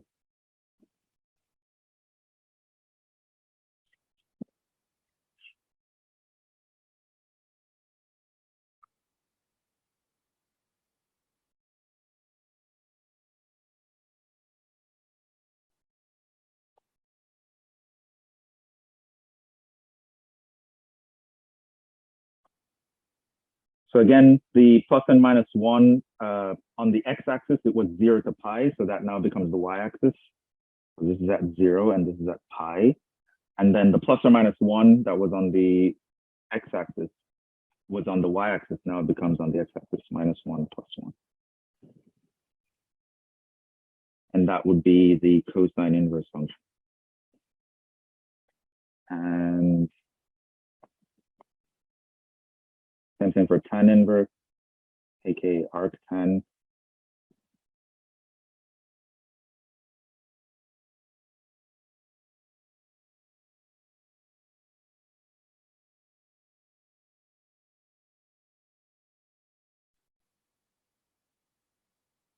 So you go to the tangent and it goes up and down forever in the y direction, which means when you take the inverse, it's going to go left and right forever in the x direction. And it's going to be between, this is at minus pi over 2, and this is at pi over 2.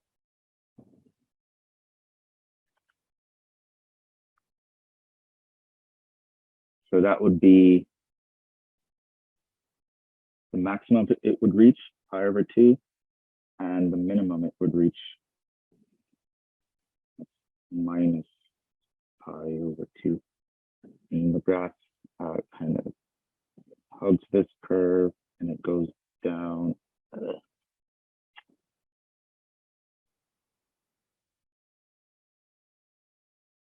Through the origin, goes like that.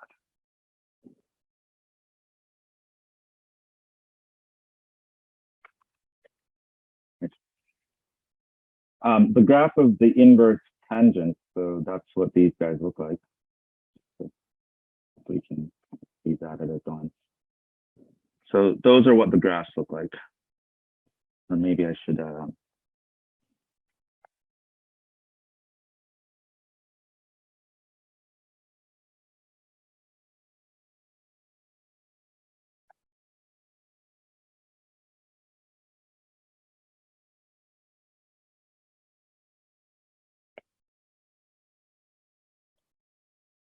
just rearranging things here.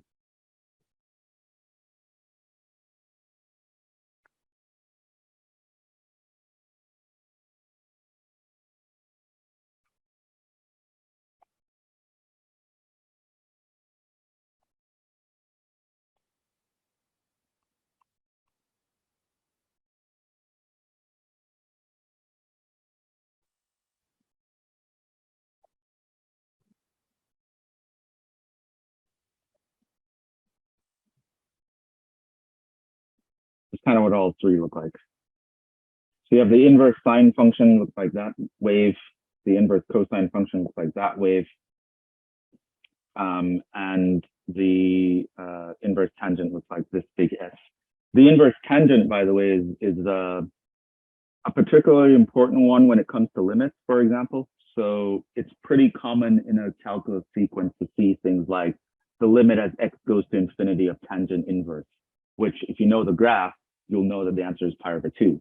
Or the limit as x approaches negative infinity of tangent inverse. If you know the graph, you'll know that the answer is minus pi over 2. So this is just something that you know now because you understand what the graph does. So that's something that can come up that you're not really expected to actually compute. You're just supposed to know, oh, the graph looks like this, so that's the answer. Of course, you can't ask a similar question with arc sine or arc cosine because they don't go outside that window. So it doesn't make any sense to ask that. So generally, when you have a limit involving an infinite limit and a limit at infinity involving an inverse trig function, and you're in a calculus class, chances are that's going to involve the arctangent. It's not going to involve any of the others. But yeah, so that's generally what they look like. And so because of how things are set up, these guys only work in a certain range. So I guess I just want to make that a little bit more clear here. So when it comes to inverse trig function,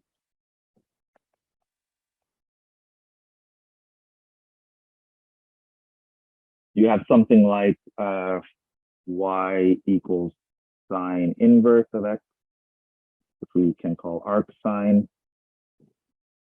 And so this is the notation. This is the range, or like the outputs. So this means that the possible outputs of your y would be between minus pi over 2 and pi over 2. And these are what the outputs of this function can give you. So if someone says arc sine of x equals 5, there's no solution to that equation. Sure, there are complex solutions to that equation, but we're not dealing with complex numbers in this course, right? The arc sine function can only output things between minus pi over 2 and pi over 2. It'll never go beyond that, right? Because of the picture here. So when you plug something in, like arc sine of something into your calculator, it's always going to give you an answer within this range. And of course, if the problem would apply to things outside of this range, you should know that you have to use your knowledge of reference angles to kind of capture all the other answers. But the standard function will only give you outputs in this range. And that's why. It's because we had to restrict them to making an inverse function make sense in the first place.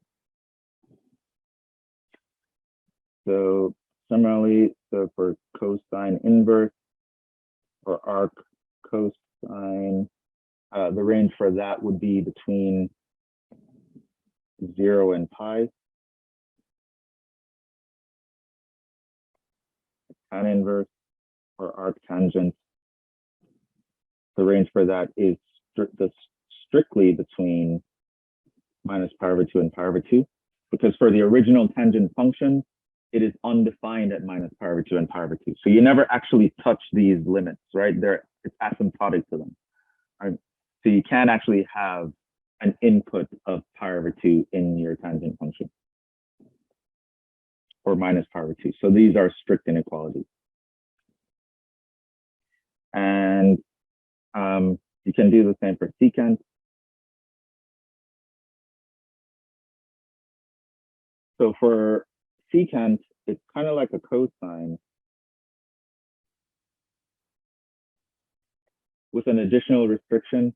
So this is the output. You cannot get an output of pi over 2 because it will cause a division by 0 in the cosine, in the secant. You can have cosecant.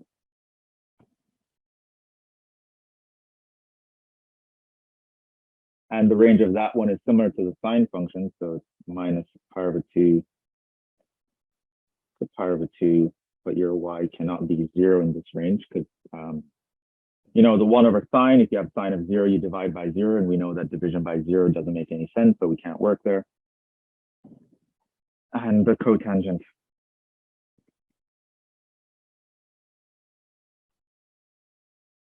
And the range of that is strictly between 0 and pi. And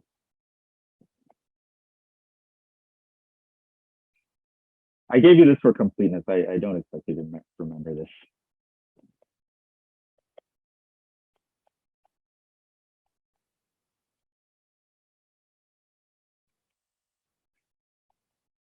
But yeah, for these three, I expect you to remember a lot about them, right? So I'm going to talk about an inverse trig function with you.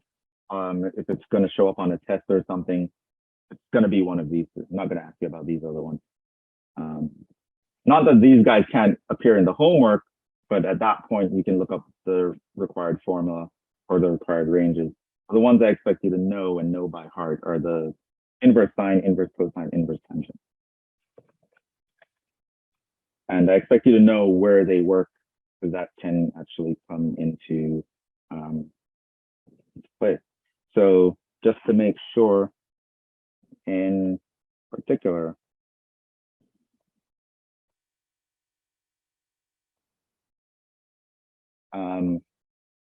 if you're taking the sine inverse of sine of x, and we say the output is x, kind of like how f inverse of f of x gives you x, it turns out that that rule with the trig functions are restricted. This is only true if your x is between minus pi over 2 and pi over 2. it actually is not true for other x values. Or if I say the sine of sine inverse of x gives us x, that doesn't actually work for every x under the sun. It only works for x's between -1 and +1. If I ask you about the cosine inverse of cosine of x equals x, when does the inverse trig function for cosine undo the original trig function? Only for values between 0 and pi. And if I want to say, okay, when does the cosine undo the inverse cosine? Well, it only does that for values between -1 and 1. So there's a extra consideration in terms of domain and range when it comes to inverse trig functions. So that's just something that you should be aware of and you're expected to do it. So right now, I just want to quickly go through some examples of computing these guys.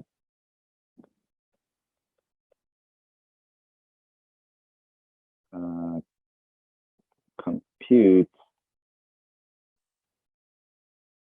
the following. A. What is the sine inverse of 1/2? B. What is the sine inverse of minus rad 3/2? B.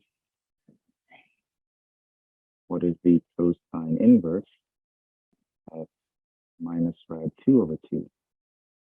D.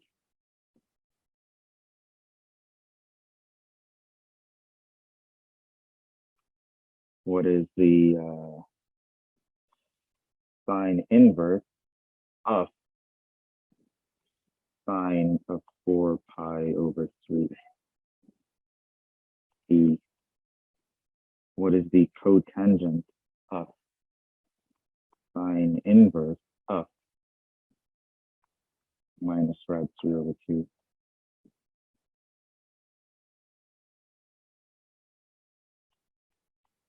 F.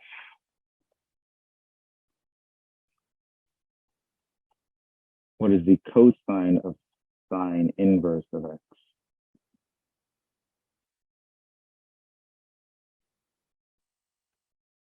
Rewrite without trig functions.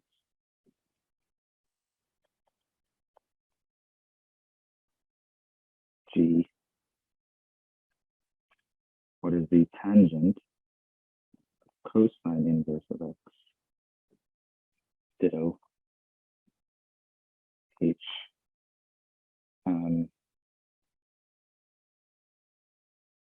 What is the limit as x approaches 3 from the left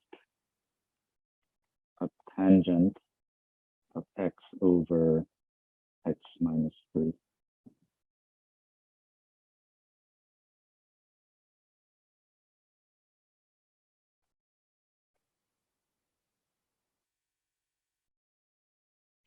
Okay, so we are going to go through these.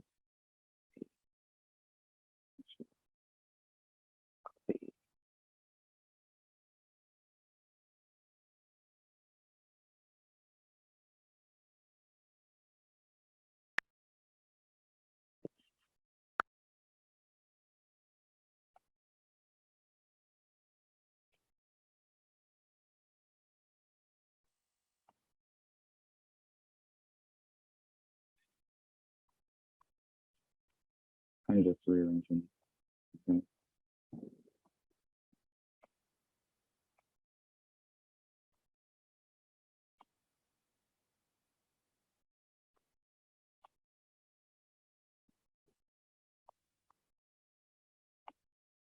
I don't think I'll need all the space, but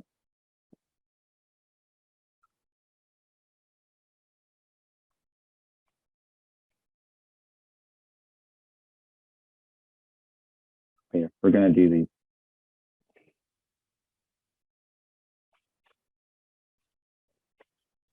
And I'm gonna run through them relatively quickly, because it's, except for the very last one, these are all things you should have done in pre-calc, but I do want to jog your memory on how to deal with situations like this because it'll come up later on. So when we're going to be doing integrals or integration that involve trig functions. So you're going to need to know how to deal with them. We're going to have integrals that involve inverse trig functions. And of course, if you have a definite integral and you're going to be plugging in values into trig functions and inverse trig functions, you should kind of remember how to do that. And we're going to derive some formulas where being able to deal with like problems F and G are going to be very useful. And of course, there are limits because, you know, this is calculus, you should be able to take limits.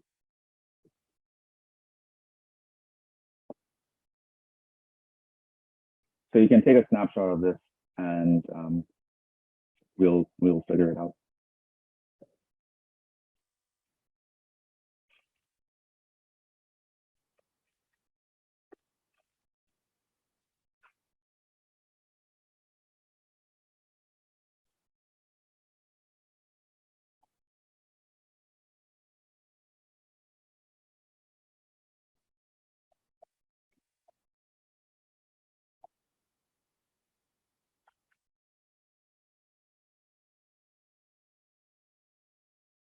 All right, let's jump into this. So what is the sine inverse of a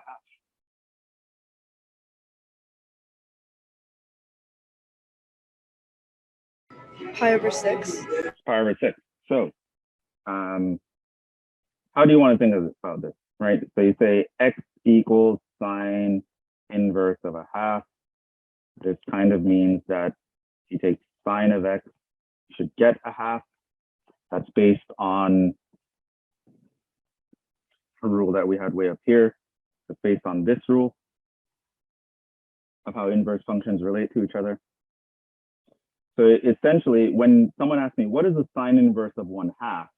They're asking me, what is the angle I had to plug into the original sine function to get 1/2 as the output, right? So you remember how to do that? Well, in pre-calc, you would have learned that table for the sine and the cosine. Maybe I'll make this different color. All right, so we know that we have pi over 6, pi over 4, pi over 3. This is for your 30 degrees, 45 degrees, 60 degrees, right? So you line up the angles like this, and there's a mnemonic for filling out this table. So for the sine, you count up from 1 to 3, 1, 2, 3. Go backwards with cosine, 3, 2, 1. You take the radical of everybody. Radical of 1 is just 1, so it stays. And then you divide everyone by 2. And so the table is filled out. And so now you know, where does the sine function give you a half? It gives you at pi over 6. So this means that your x is pi over 6. And that's that, right? So by remembering that table, you remember all the values at these special angles.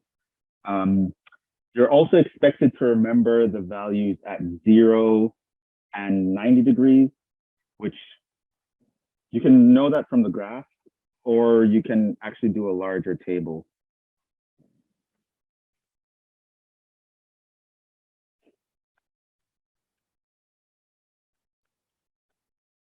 So you can have 0, pi over 6, pi over 4, pi over 3, pi over 2. And you kind of do the same thing. So it's like 0, 1, 2, 3, 4, 4, 3, 2, 1, 0. Hit the square root of everybody. And divide everyone by 2.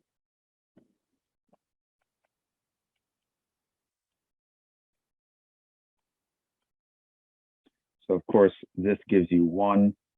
That gives you 0. This gives you 0. This gives you 1. And so you can also know that the sine of pi over 2 is 1, cosine of 0 is 1, etc. But you usually get these from the graph.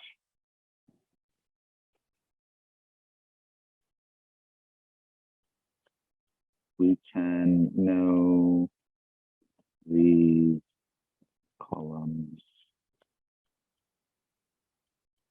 from the graph.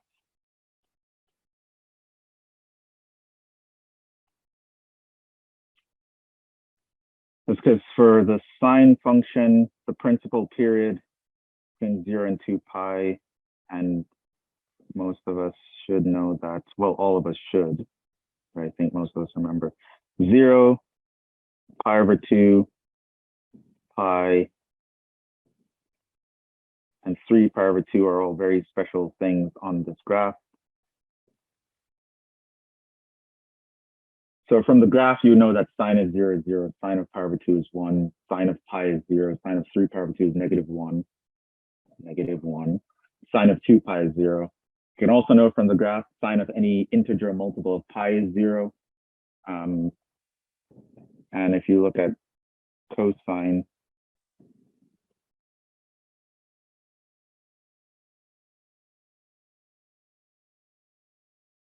like that. So this is at 2 pi, this is at 3 pi over 2, this is at pi.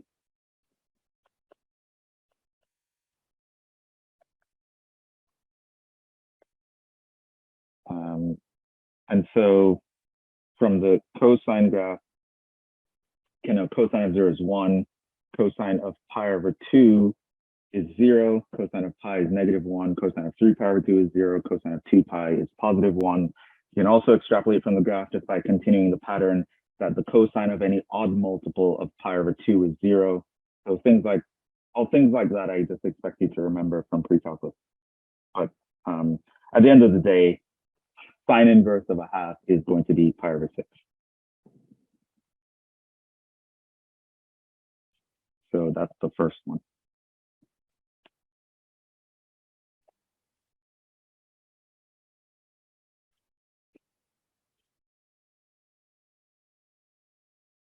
Moving on to the second.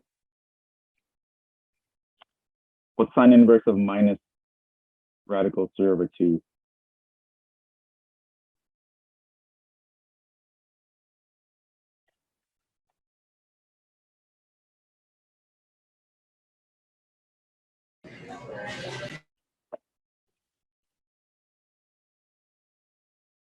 Oh, did someone say something?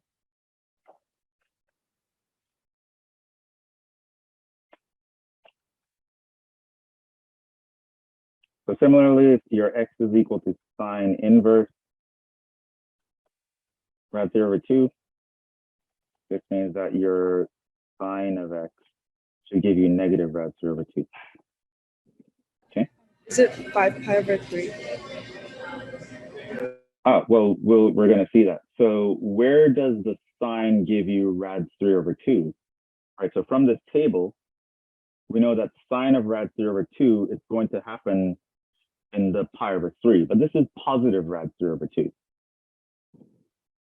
Right? How do we get the negative rad 3 over 2? So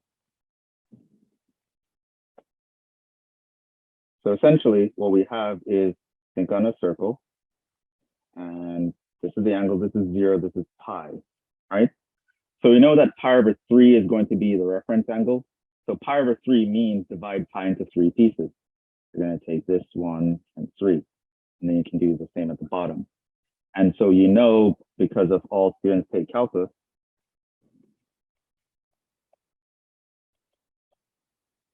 that the sign is going to be positive in the 2 upper quadrants, and that the sign is going to be negative in the 2 lower quadrants. However, remember what we had here.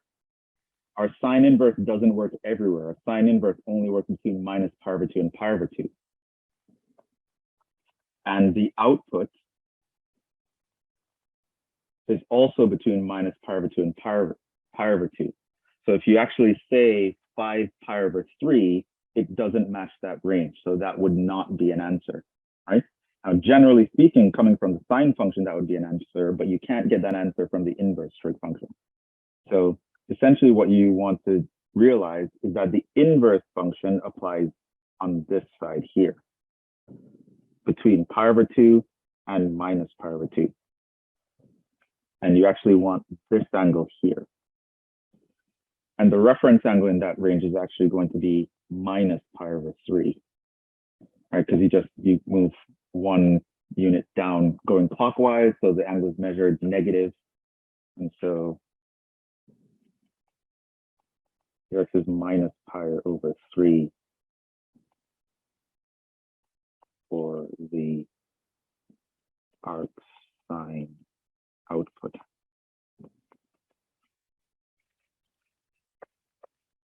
Now, yes, it is true that, I have 0 to pi, I divide pi into 3 sections, and then I count off 5 of those sections, 1, 2, 3, 4, 5. That does put me in the 4th quadrant. That does give me a negative value for sine. So if I were to take sine of 5 pi over 3, I would get minus rad 3 over 2 as the answer, but I'm starting out with the inverse function, which means that answer is illegal. It cannot output 5 pi over 3. It can only output values between minus pi over 2 and pi over 2. So you have to pick a reference angle in that range of angles, right? So that's why that whole domain discussion I had earlier is important. So minus pi over 3 would be the correct answer to this one.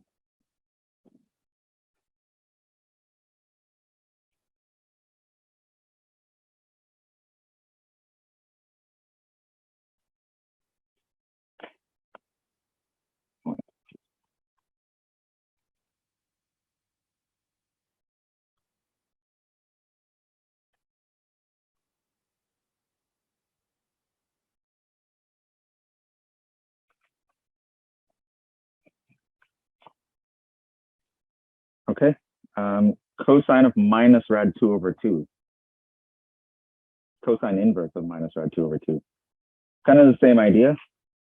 You know that if x is equal to cosine inverse of minus rad 2 over 2, this means that your cosine of x must be minus rad 2 over 2, being aware of the range of the inverse cosine.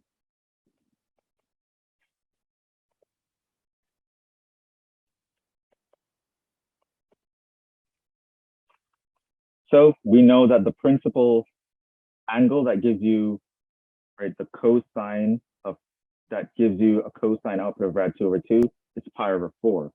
However, cosine of pi over 4 gives you a positive result, and you don't want the positive result. You want the negative result, and you want the negative result in such a way that it matches with the range of your cosine inverse function. So we know that pi over 4 is the reference angle.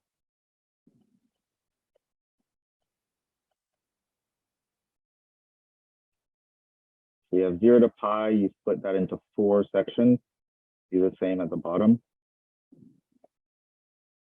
And you know that your inverse cosine only works in the top between 0 and this. So you would get positive answers in the first quadrant, you get negative answers in the second quadrant. And again, you have that all students take calculus to get you. So what you really want is this angle right here, which is going to be, if you take off how many slices, 1 slice, 2 slices, 3 slices to get there. It takes you 3 pi over 4s to get to that point. So this means your x is equal to 3 pi over 4.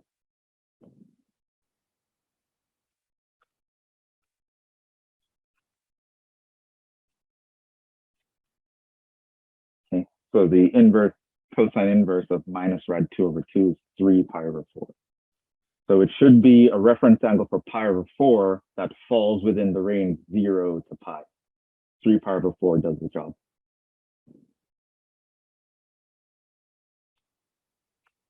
And it's the only one that does the job, which is actually important for a function, right? It only has one output for any given input.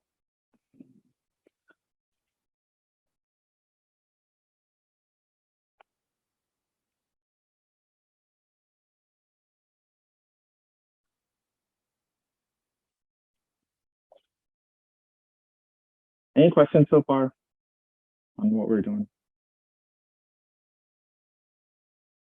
So I'm going kind of quickly, but again, it's because technically we're still in pre-calc here, so I don't, but please stop me if there's anything that's unclear. So here, when you have the inverse sign on the outside, it turns out that it's actually a little bit easier because you can actually just calculate sine of pi over 4 pi over 3, right? Again,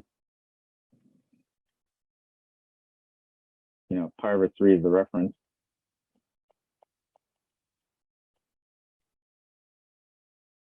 So you take pi, divide into 3 pieces, and do that with the bottom. And you want to take 4 of these pieces, 1, 2, 3, 4.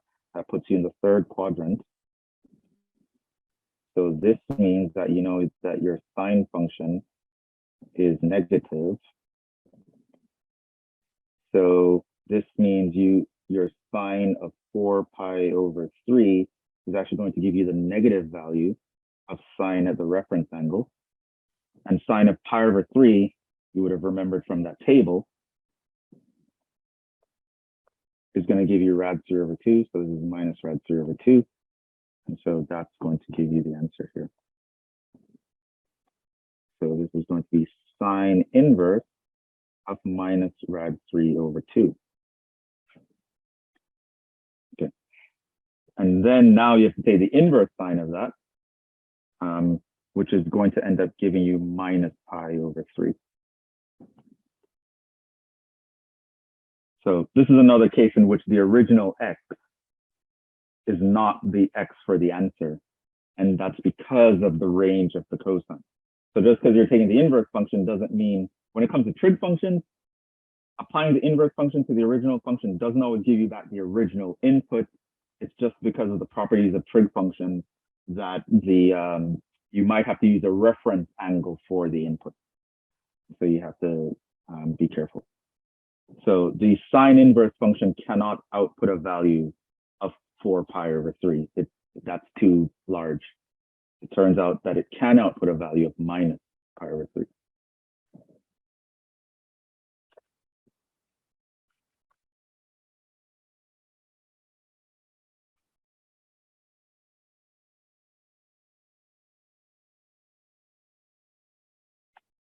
This is because, so again, on the circle here, between 0 to pi, we can only access angles here between pi over 2 and minus pi over 2. So the positive ones come from here, and the negative ones come from here. So you want the reference angle for pi over 3 that ends up in this quadrant, and minus pi over 3 is going to be the only answer.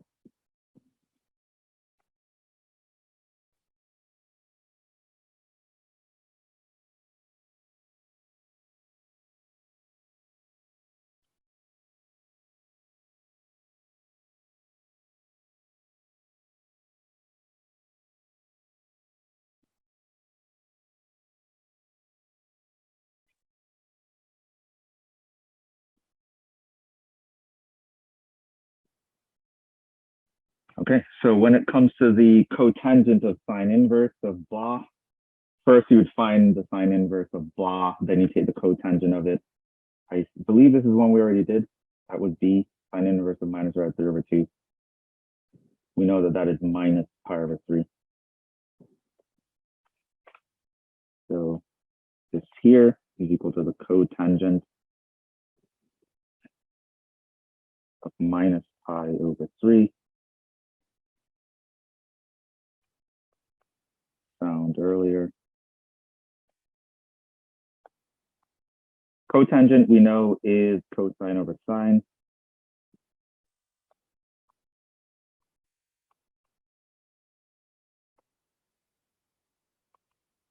Cosine of pi over 3, from that table, you know, it goes from left to right. It's pi over 6, pi over 4, pi over 3, and the cosine goes 3, 2, 1. So that's going to be a half. We know that cosine of a negative angle is the same as cosine of a positive angle. So we know that this is just equal to positive cosine of pi over 3 because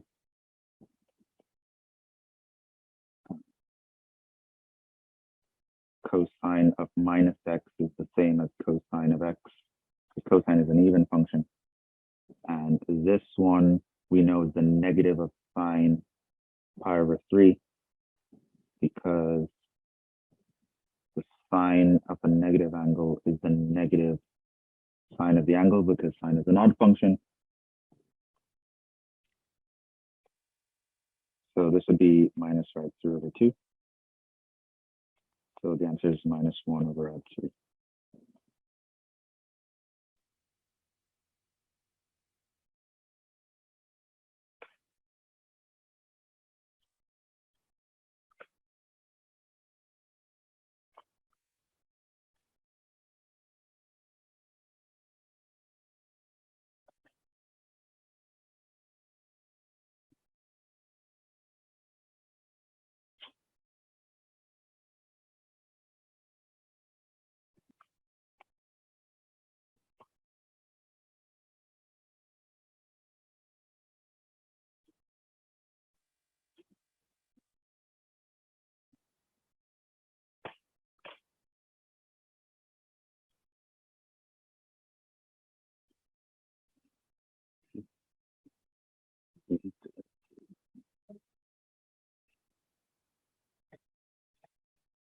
All right, so let's actually figure out a way to write the cosine of sine inverse. So we're going to use a trick which hopefully you've seen before. And we're going to use this to derive some things next time, so tomorrow. So here you can do something like set theta equals sine inverse. This, of course, means sine of theta is equal to x. X we can think of as x over 1. This translates by SOHCAHTOA into a right triangle. Sine we know is opposite over hypotenuse. And so this here is opposite. This here is hypotenuse. So through Pythagoras' theorem, you can figure out what this part is. It's going to be the radical of 1 minus x squared by Pythagoras.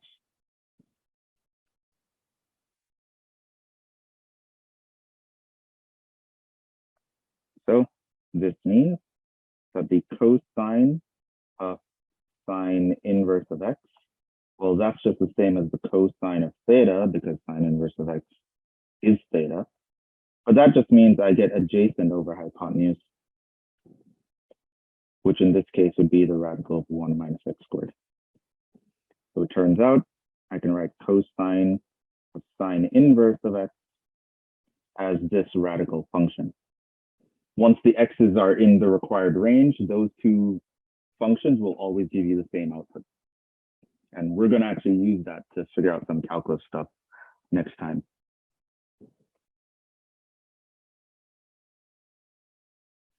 All right, that's going to come in handy when we want to talk about differentiating inverse sine, as well as integrating something that looks like this. You can do a similar thing with, I'll leave this for a little bit. Any questions on that? How we did that?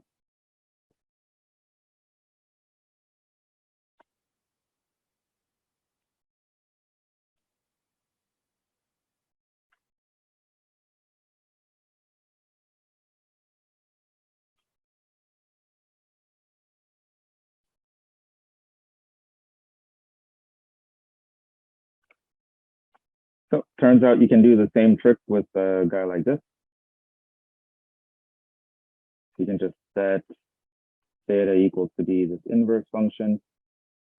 This means that cosine of theta will give me x. I can think of it as x over 1. So this means I can set up a right triangle. I know that cosine is adjacent over hypotenuse. So this would be x, and that would be a 1.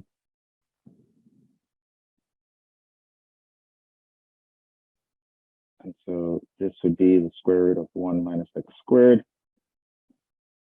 And then this means that the tangent of cosine of inverse of x is just the tangent of theta. And tangent of theta is opposite over adjacent. So that's going to be the radical of 1 minus x squared over x.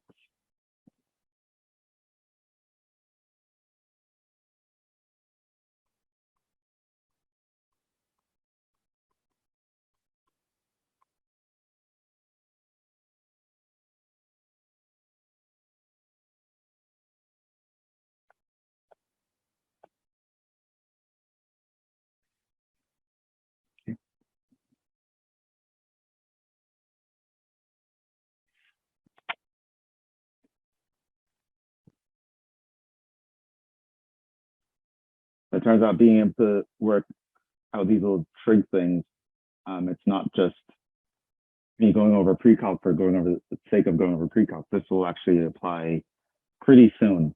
So we're going to actually derive some calculus formulas using these ideas next class, as well as a few classes from now, which I don't know if we might hit the topic by the end of this week, but probably not. We're going to learn about something called trig substitution, which is an integration technique where knowing how to do this stuff can actually come up. So just want to make sure that we're kind of solid on this stuff.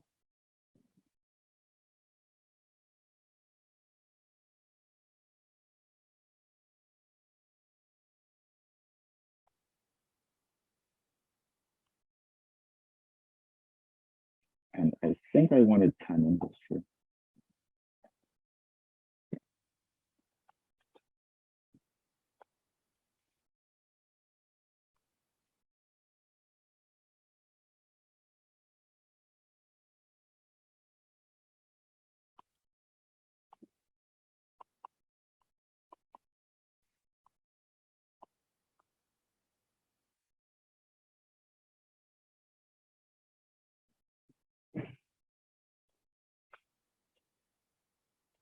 Okay, so another thing we learned in calculus 1, limits pass through continuous functions.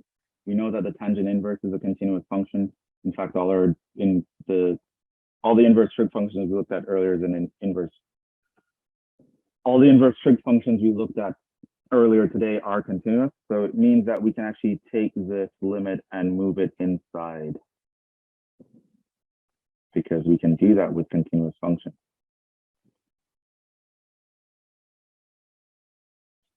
All right, so what is the inside? What is the limit as x approaches 3 from the left of that?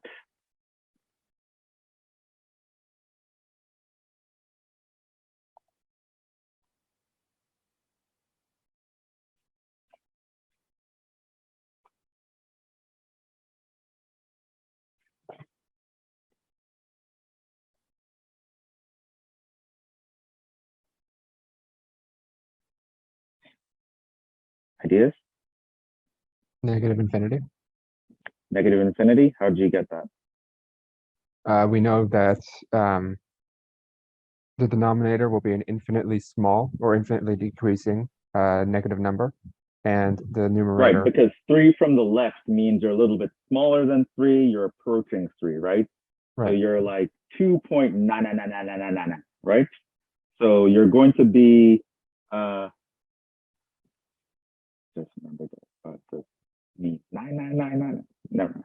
Okay, so you're going to be close to 0, but with a slight negative charge, because you're taking something slightly less than 3 and you're subtracting 3. So you're going to be close to 0, but with a little negative charge on it.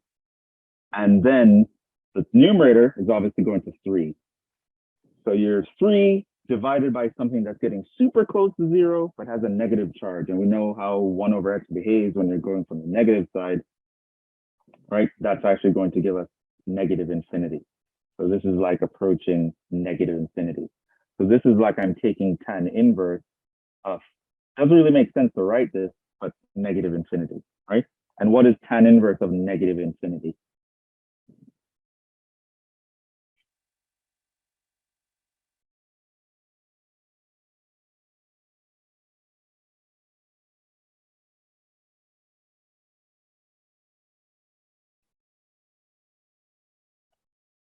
So this you'd say something like this is equivalent to saying x approaches negative infinity of tan inverse of x. Because technically plugging in negative infinity doesn't make sense, but Negative pi over 2. negative pi over 2. And how do we know that? Well, earlier we saw this graph, and you can see as you're going off to negative infinity, the graph is settling at negative pi over 2. So the graph is how we would get that answer, right? So if we know tan inverse of x, x is approaching positive infinity, the answer is going to be positive pi over 2.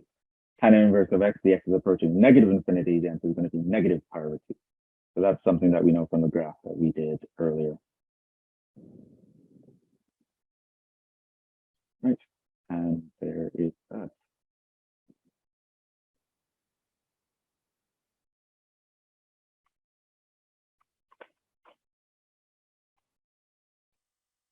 So I'll just mention a little bit about what we're going to start off with next time. So for next time,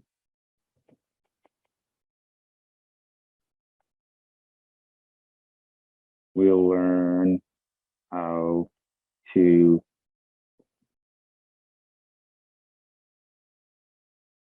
differentiate inverse functions.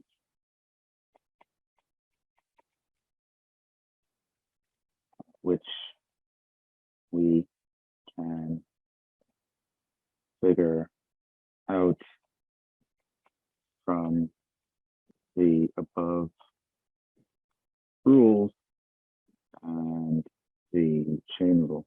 And I'm going to use that. We're going to figure out how to differentiate inverse trig functions and just how to differentiate inverse functions in general. And this comes from, for example, since f inverse of f of x equals x, what you can do is you can differentiate both sides.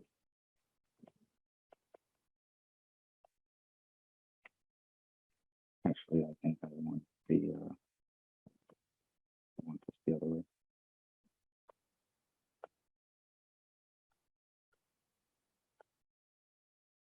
F of f inverse of x equals x. I can differentiate both sides of this.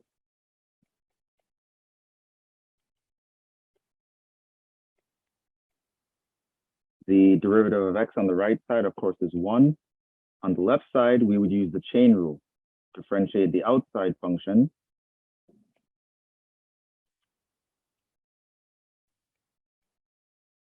Multiplied by the derivative of the inside function. And so you can actually solve for the derivative of the inverse function. It's actually going to be a reciprocal, 1 over f prime of f inverse. So that's to say, if I want to differentiate an inverse function, the result is going to be something like this.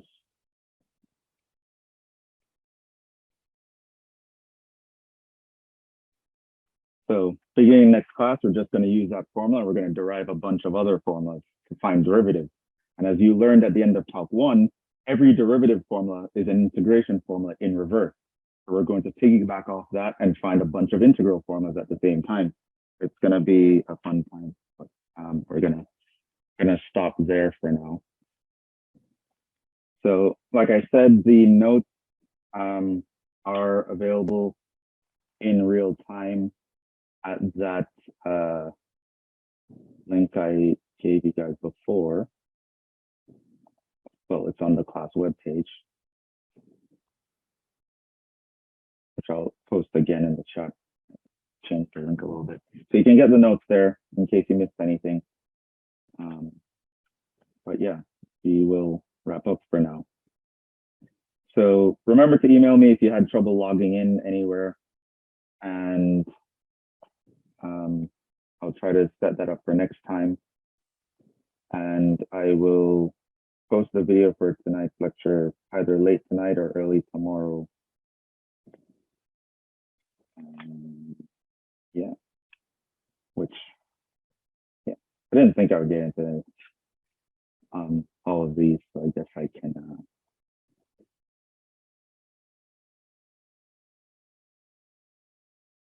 pretty much covered inverse function.